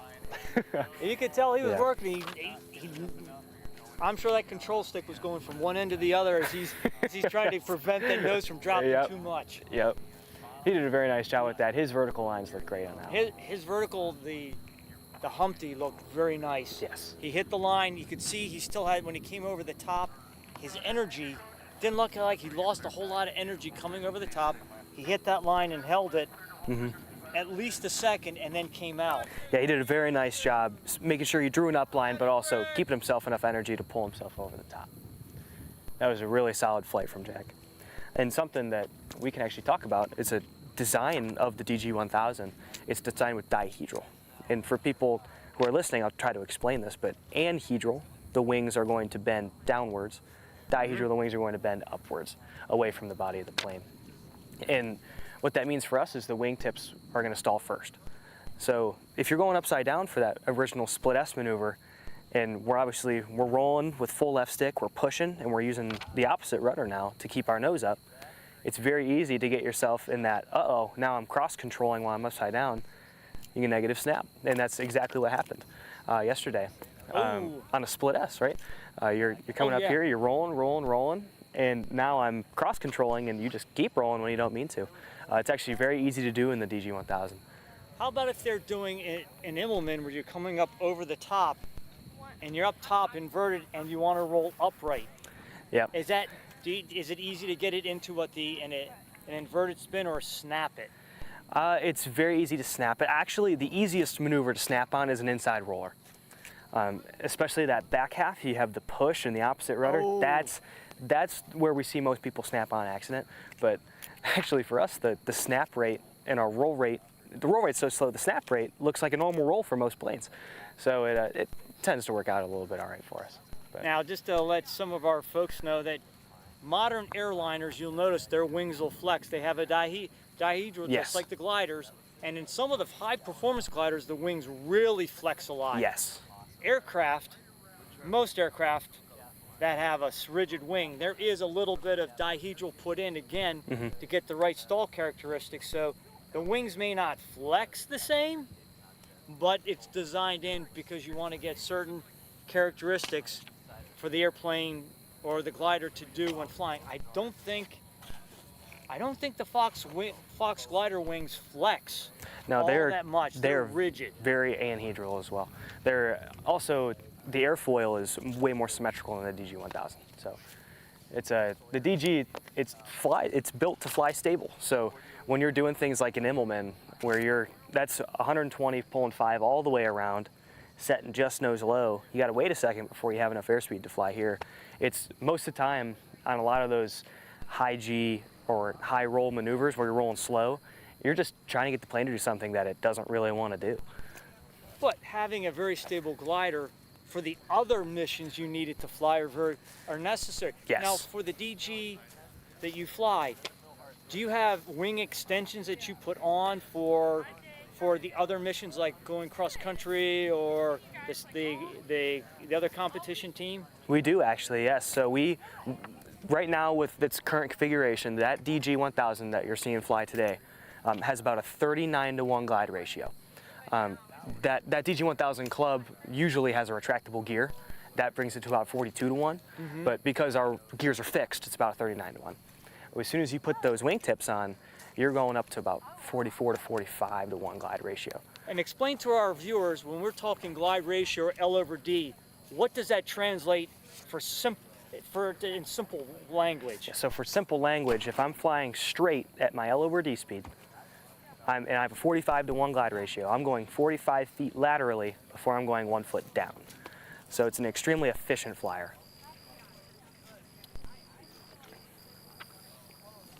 So for those folks who are the soaring pilots and you think about this and you want to go on a cross country, if you're a mile up off the ground, theoretically, if you have the wingtips on, the extensions on, you can go 44 miles straight line, minus wind implications, before you would have to land or reach another thermal to go higher. So that's, if you wonder how sailplanes get to a cross country, you get a high L over D, you look for your thermals, you travel to it, and you look for a certain terrain. I'm sure Colorado Rockies, where you're at, you can get some great thermals and great lift to go up and down that, that continental divide. Especially in the afternoon when it gets nice and hot, the atmosphere becomes unstable. There's thermals everywhere, especially right along that front range. It's commonplace for our cross-country team to take out one of those DGs. Hey, we're going to go hit Pikes Peak today. And they'll go fly 14,000 feet over Pikes Peak and come home. Now, for the glider folks, all that instability is not good. No.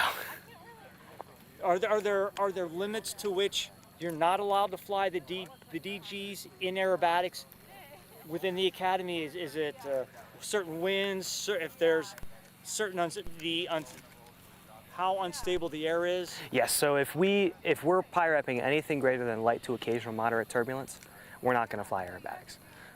Occasional moderate turbulence at 105 knots feels really bad in a DG1000. You are getting thrown into the straps. It's just really uncomfortable. Luckily for us, most mornings in Colorado, it's very nice and easy. The air, it's not hot enough yet for a lot of those air parcels to start lifting up. So it's very smooth flying. But as you get into the afternoon, and for us, we're flying about 5-6 miles off of the front range, and you get a lot of shear layers with wind flying over those mountains. It's very common to have calm surface winds at 6,500 feet, and about 8,500 feet, you have a westerly 20-knot wind. So as you get higher and higher, you can fly through some a little bit more turbulence. And for our viewers who are not aviators, when we talk wind shear, you're really talking about winds that very quickly are going very different directions. So yes, and as you climb through into that change, there is a lot of turbulence and a lot of bouncing around for glider pilots. And then all of a sudden, it gets calm, but now you're being pushed in a different direction. Whether you're in Colorado or Pennsylvania, anytime you have a shear layer and you fly through it, you know it. And if you're already flying an aerobatic maneuver where your speed is up or down, and all of a sudden you go through that shear layer and you get tossed around, yeah, you have a 5-point harness that keeps you in the seat, but you just don't need to be tossed around even more. And it also affects what the controls will do because of all that turbulence. And another factor for us is also density altitude. We're already at 6,500 feet. In some of those summer August afternoons, and maybe even into September, when it's getting 98, 99 degrees out on the runway, our density altitude can get above 9,500 feet, above 9,500 feet. And for those listening, that means our tow planes perform as if they're 3,000 feet higher than where the actual field elevation is.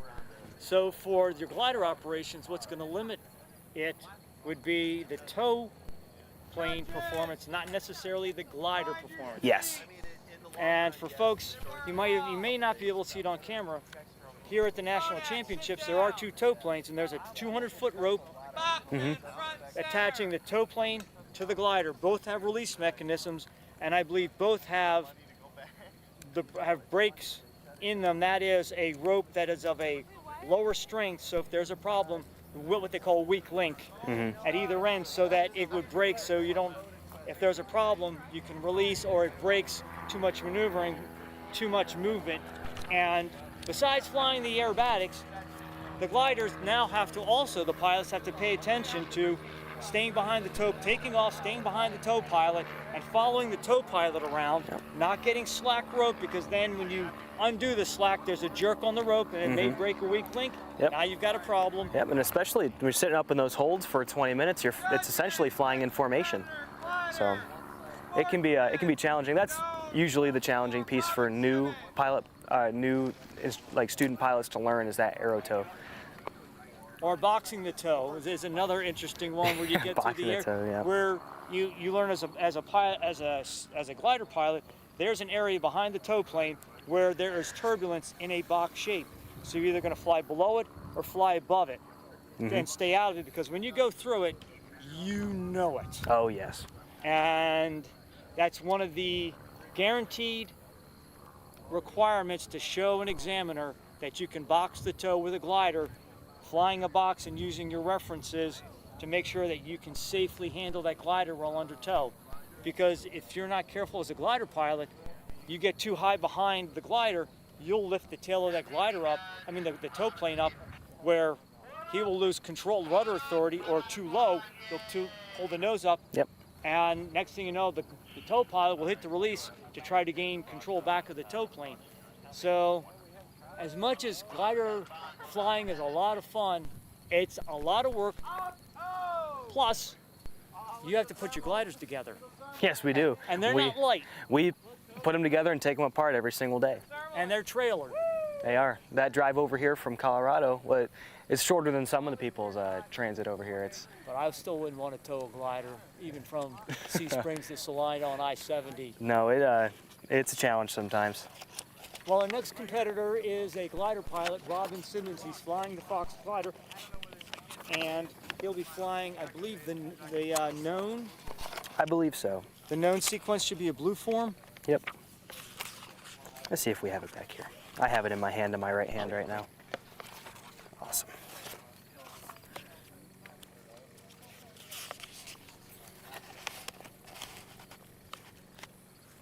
All right, and here comes Robin. Yep. Robin's another one of the glider pilots flying out of Arizona, soaring down near Phoenix, Arizona, which seems to be one of the hot locations for aerobatic instruction and competition. Yep, and here comes that 1.5 turn spin. Or those are wags, sorry. Yep. There's a 30-degree upline. And capping it off. Next is a 1.5 turn competition spin. Nice, spinning left towards the judges. Nice job. You'll find most power pilots who fly gliders will spin to the left because airplanes spin better to the left. Yep, there's the loop. Downwind loop, always challenging in a glider, but he did a nice job with that one.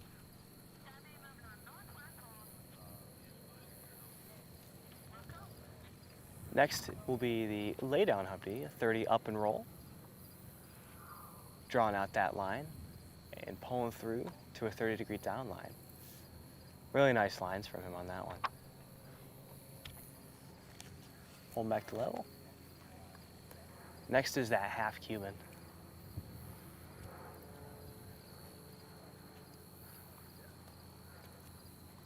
Pulling around, setting that down line and rolling back to upright. Real nice lines from him. Next is a quarter clover. A loop with that quarter roll on the up. Looks like he's going to set himself up to exit on the y-axis away from the judges. Mm-hmm. Pilots have a choice which way they want to exit and do the roll.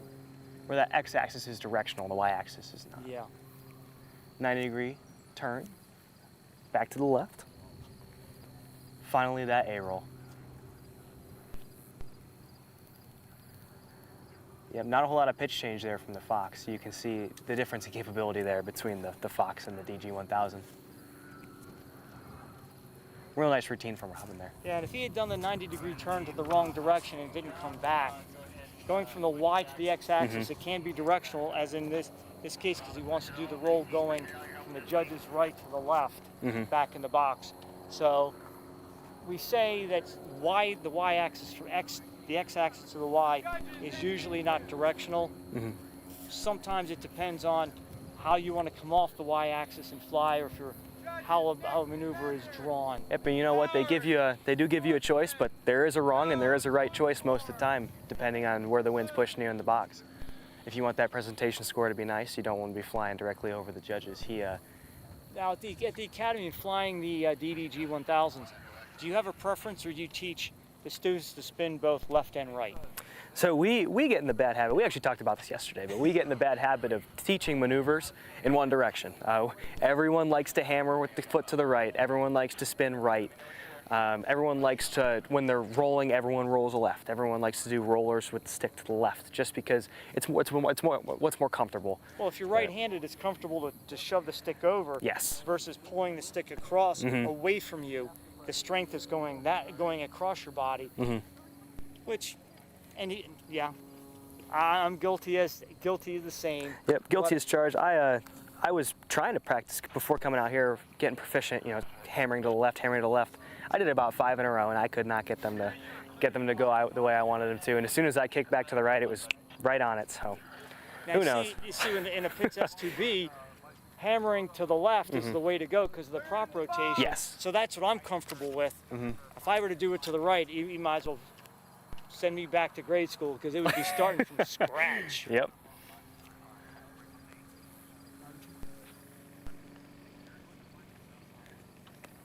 I mean, it's funny, just like any other sport, practice makes perfect, even when you're flying an airplane.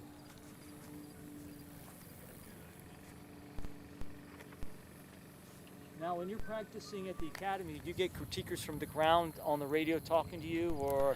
Typically not. It's typically most of your critiques will come from your IP in the back. Usually when Jared is free, he'll prop out there and he'll sit at the stadium and watch us fly and give us critiques, which he's a real nice resource to have around.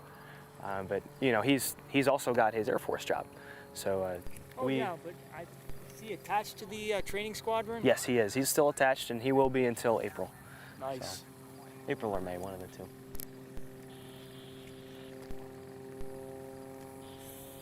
And one thing to note is, back home we're all instructor pilots first. So even though we get to do all this advanced soaring and going around and doing aerobatics, it is still our primary job is to teach other cadets how to fly aircraft. So sometimes we don't get to do a whole lot of practice because the core programs need us to either teach the next class of instructors or expose the underclassmen, like the 4 degrees and 3 degrees, to airmanship. So. Well, besides going to aerobatic competition, what other events can you go to being an IP? Being an IP, we can do things like, we go TDY for training missions. So teaching everybody how to fly off field. A really nice piece of airmanship there, especially 9-towered ops. But it looks like our next competitors. Yeah, I think now this is Chris Rudd in the extra 200. And his first maneuver is going to be the loop.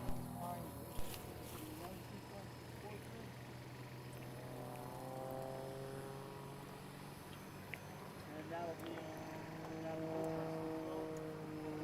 5 up. Then call vertical for the hammer.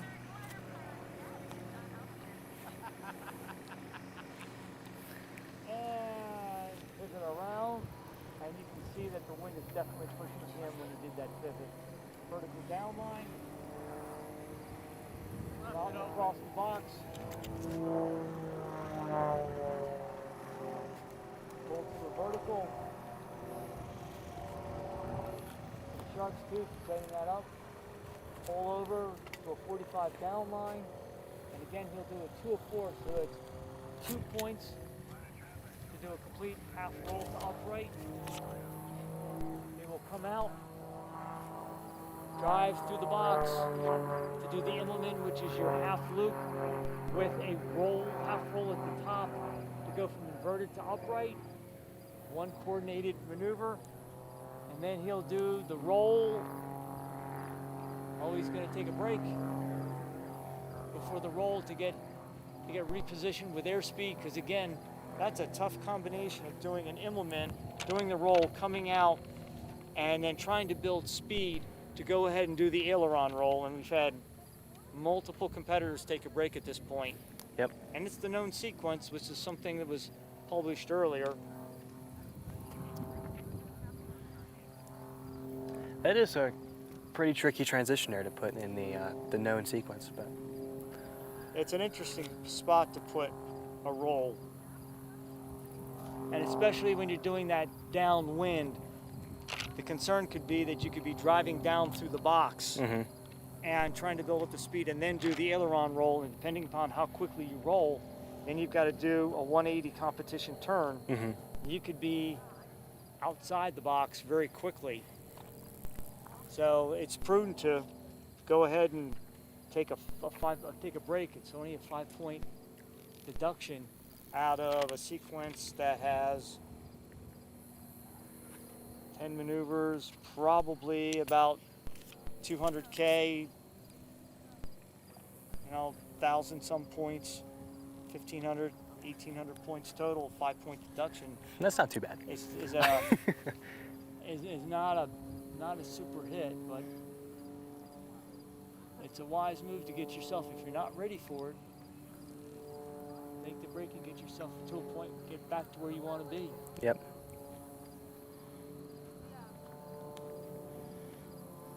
And definitely when he did that, when he did the hammerhead, you could see the wind just pushing him. Yep. And Chris is wagged back in. There's the roll. Doing the 180-degree competition turn. He will do the 45 up. Pull the 45, establish the line, cap it off, and the power will come back and setting up for the 1.5 turn spin. There, you can see the power was released. 1.5 turn spin, 1.25 turn spin, I apologize, coming out on the y-axis for the Humpty, pull, Humpty, to the quarter roll in the down line.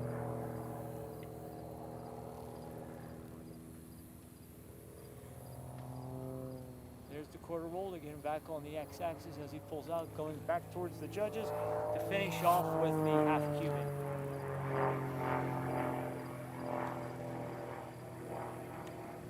Pull the 5/8 loop. Establish that 45-degree down line. Half roll to upright. 45-degree down line afterwards. Wagging at the judges, saying thank you very much, and I'm done. Nice.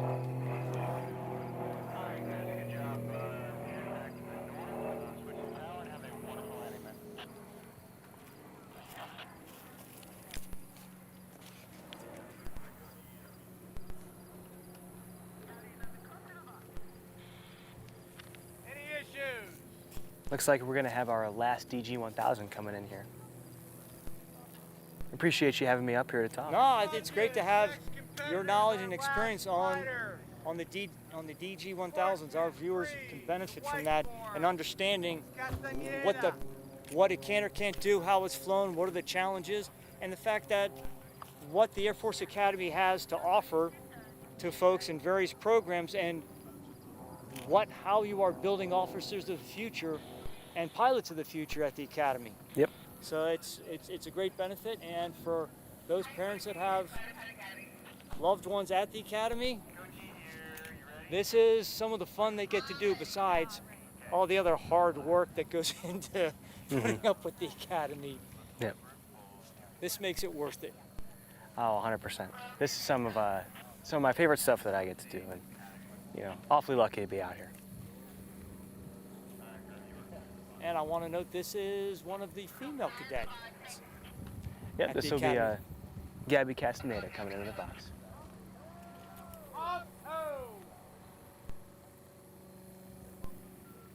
So just to let our viewers know, the academy is not all for the guys. It's men and women, and the women can fly just as well as the men. Aerobatics proves it. And there's that pitch up for that split S. And on that last point, Kelly Murphy actually beat all of us yesterday. So. Hey, take a look at advance and power. Britt Lincoln is in first place. So, and one of our sponsors, Patty Wagstaff, had proven that it has everything to do with skill and a lot of practice and hard work. Yep. Nice job on that 30 up and cap. Next is that 1.5 turn competition spin.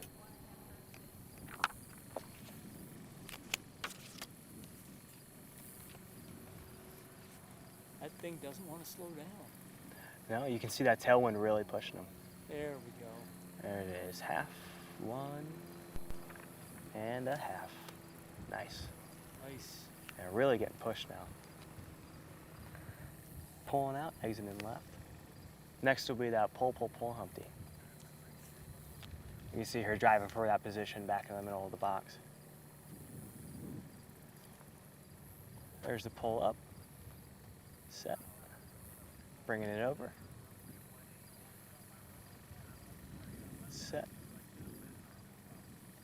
Bring it back out left. Nice. Smoothly done. Yeah, very nice. Next will be that half Cuban. You can see her building up that airspeed. Pulling it around. Set and roll back to upright on that down line. It's amazing how graceful the gliders are as they go through these maneuvers. Yep. Next is that basic start steer. So pull up to that 30-degree up line. Push to that vertical down. And exiting right. Next is that 180-degree turn. A nice choice here to turn to the left.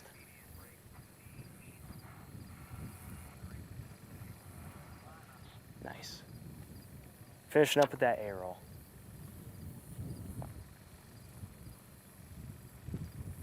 So you're really building up that airspeed. Pitch change there, and here it goes. Push, push, push. A little bit of left rudder. Nice. Nicely done. Yeah, very nice. Very little of the nose dropping down as some of the other DDG 1000 flights you've seen. She did a very nice job of fighting to keep that nose in a nice position for the glider. Yeah, that was very nicely done on the back half of that roll. That's the trickiest part of that whole thing in the DG. I think with any glider,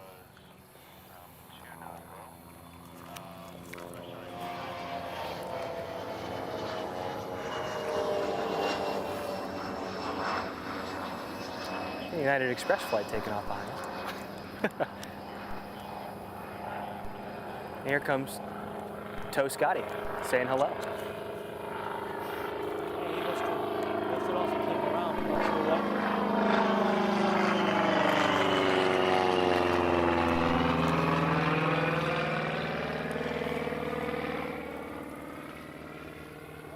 Last glider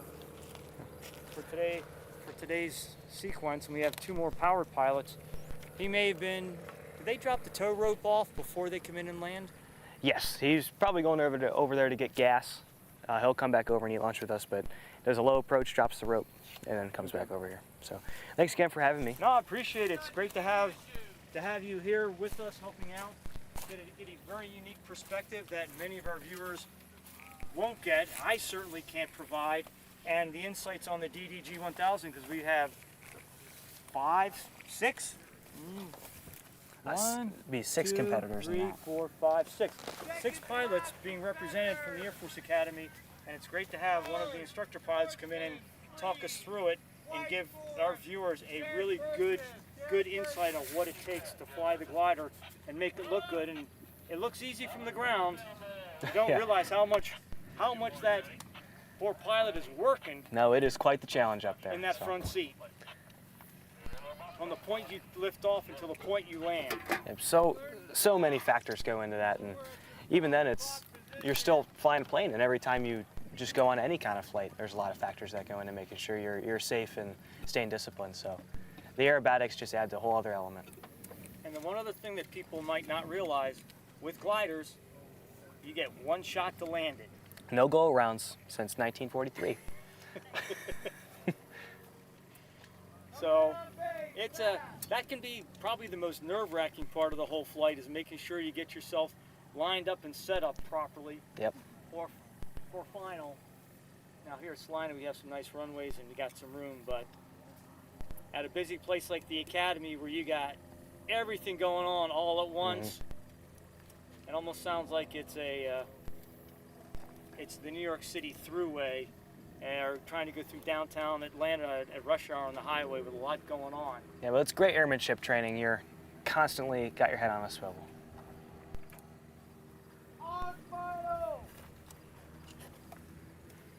Our next competitor is Jared Burgess, flying a super decathlon. He's flying a free sequence, one that he flew and designed himself. And his first maneuver is going to be a 45 up.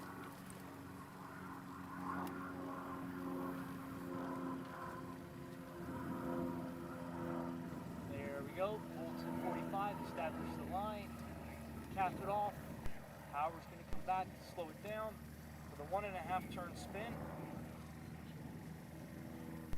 There we go, power off. And start to spin. Around it goes. 1.5 turns, draw the vertical down line. And he's going to come across the box, do a half loop up, fly across the box inverted. 2, an inverted entry for a half downward loop.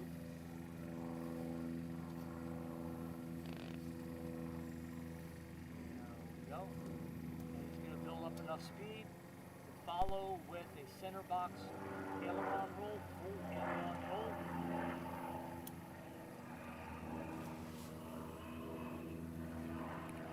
Full vertical. Cap it off the top, fly inverted, across the box to the next maneuver, which would be an inverted entry, a full downward, and he may fly a little bit longer because what the winds are doing to him. Try to get a little farther to the south in the box positioning. Here we are. Full vertical, come out, taking a break. I suspect it's for box positioning and what that wind's doing to them up there. And while he's taking a break, I'd also like to mention that our chapters, the IAC chapters, sponsored. Well, what makes a contest run besides money? Coffee. And the IAC chapters also, chapter 3, 5, 11, 12, 15, 24, 34, 35, 36, 38, 52, 58, my own chapter, chapter 80, 88, 89, and 135, all sponsor daily coffee, and the pilots and volunteers do appreciate that support. And of course, I can't help but also want to thank the folks at Salina, Visit Salina, folks at the Airport Authority, Salina Airport Authority, the folks at the Dry Creek Buffalo Ranch coming in and serving lunch to us. They did it last year. This year they provide excellent food service to us. Good Life Carts, the Hilton Garden Inn, which is the headquarters for this competition. The tower staff, again, putting up with all of these flights in and out, gliders, and willing to work with us to allow us to have this competition and close runways and fit the competition aircraft in with all the other work that goes on here at the airport, because they have airlines that come in, you have corporate flight that comes in, you have military helicopters, C-130s. We had a C-5A come in earlier in the week. So there's a lot of activity here, and Fort Riley is not that far away. So again, they do a lot, and it's greatly appreciated. The garage here in Salina for allowing us to host us for a night. Martinelli's and some other folks. So Mr. Burgess is coming back in his decathlon, and he did the 45 up on the hammerhead to the vertical, slowing it down, pivot with the rudder, using the aileron to keep the wings level, draw that nice down line, and then he's getting himself set up for a pull Humpty. That is a pull to vertical, pull to a half loop over the top to the vertical down line, and then pull to an upright exit on the figure as a horizontal exit. That will set him up for a regular hammerhead, pull to vertical. When he gets slow enough, he'll do the same pivot as he did before to the vertical down line. And this has got him turned around to go back across the box for his final two figures. And he'll drive the box to do the Immelman, which is your half loop with the half roll at the top. And that's all one smooth maneuver. There's no hesitation. When you get to that top, then you do the roll, and he'll finish it off with a 90-degree competition turn. And he's decided to come right at the judges. There you go, finished. And end a sequence with the wing wag. Now, Keith, I heard you earlier, and even in this particular sequence, talking about pushing and pulling. Now, I know there's some people in the audience listening who are not pilots, and they're like, well, what in the heck are you pushing and what are you pulling? Well, we have, most of the aerobatic aircraft are stick and rudder pedals. It's not a control yoke like a steering wheel, it's a stick, and the throttle is on one side. And when we say a pull, like that Humpty, to pull to vertical, if you're flying along, to pull the nose up, you pull the stick back and the nose comes up. And then when you're going up, you got to pull the nose again back over, and then to come down, and to come out upright, going in the direction, you have to pull again. If you were to want to come out inverted, it would be a pull to vertical, pull over, but then a push. You're pushing the nose away from you, so you end up inverted. That's one of the ways that the assistant judges who are calling the figures for the judge, and the judge is staring up at the sky, and the assistant says, okay, it's a pull Humpty. Pull to vertical, pull over the top to the down line, pull to horizontal, and a figure. The judge, I'm looking for a certain figure to be flown, and that helps the judge see. And if it's not flown that way, there are downgrades. But that's that term push-pull, is what are you doing, what's the pilot doing with the control stick to make the airplane fly a certain sequence. Push the stick away, that's a push. You pull it towards you, that's a pull. Simple way, but again, the pilots select the maneuvers that they want to fly on a free, and they have to make the airplane perform that way. And so it helps the judges to know, okay, it's an inverted exit, it's an inverted entry when they see push-pull. Because they've got their eyes on the sky, making sure they don't miss anything, because the figures can happen fast, and the higher the category, the more complicated things get and how much quicker it all happens, especially with the higher performance airplanes, and especially the monoplanes that are going fast through the box and flying maneuvers and rotating 300 plus degrees per second. It happens fast, and so they have to be focusing. And so a good assistant will call it well for the pilot. I think our last competitor is a wing wag in, and our competitor is Ryan Sander, and he is flying, I believe, for the University of North in their program.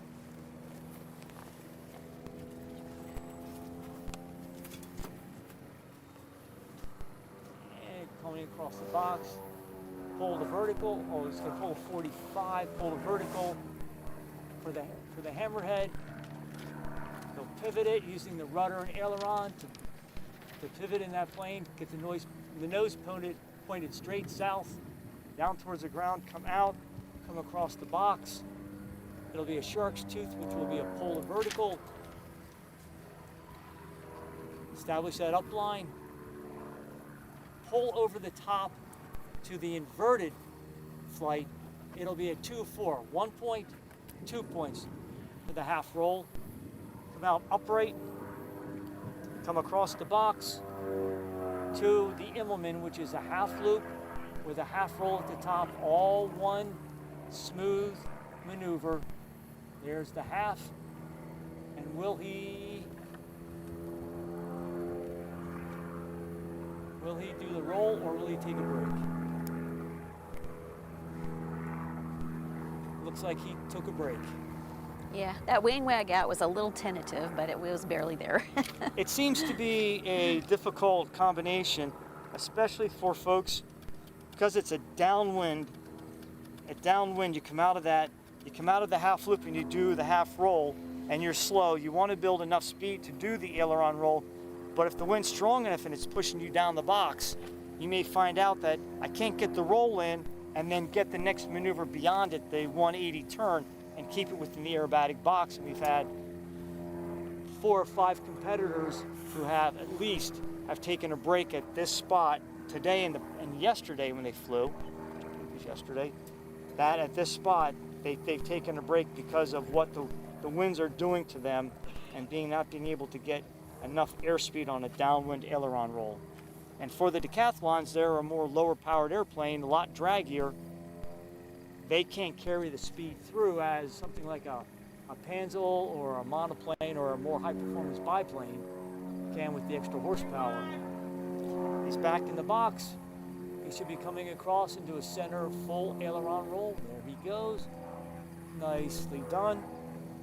180 degree competition turn, 60 degrees or more at bank. All the way back around going the other direction.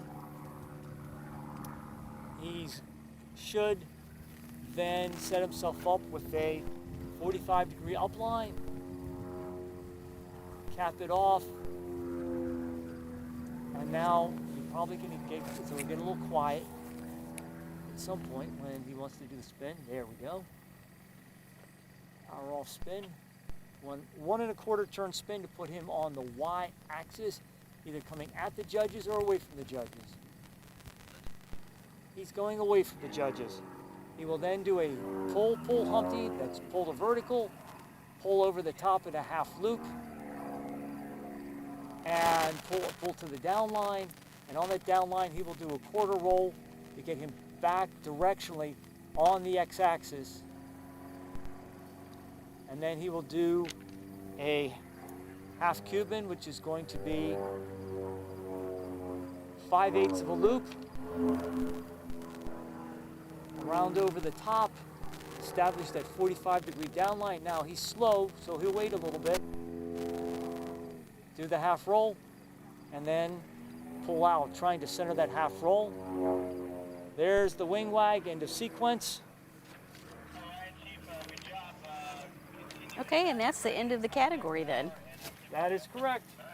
We've had a lot of very good flying today, and I want to thank everybody for joining us, and thank Fox for providing the video and getting us mic'd up and being able to do the live streaming.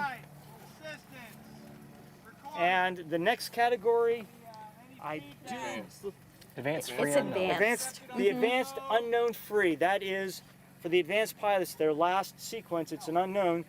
They get to select 10 figures, 10 figures, and then they have about 8 or 10 hours to create a sequence out of those 10 figures, submit the sequence to the jury. If it's approved, then it goes into a pile of approved sequences. Then, after all those are sent out that are approved, they get to select which is the best one they want to fly. And then they tell the registrar, and they get to fly it and practice it. There's no flying until they get in the air this afternoon to fly it. So it'll be an interesting show this afternoon. And then I think we have one more category after that to fly. And then tomorrow is our last day of competition here at the 2023 National Aerobatic Championship.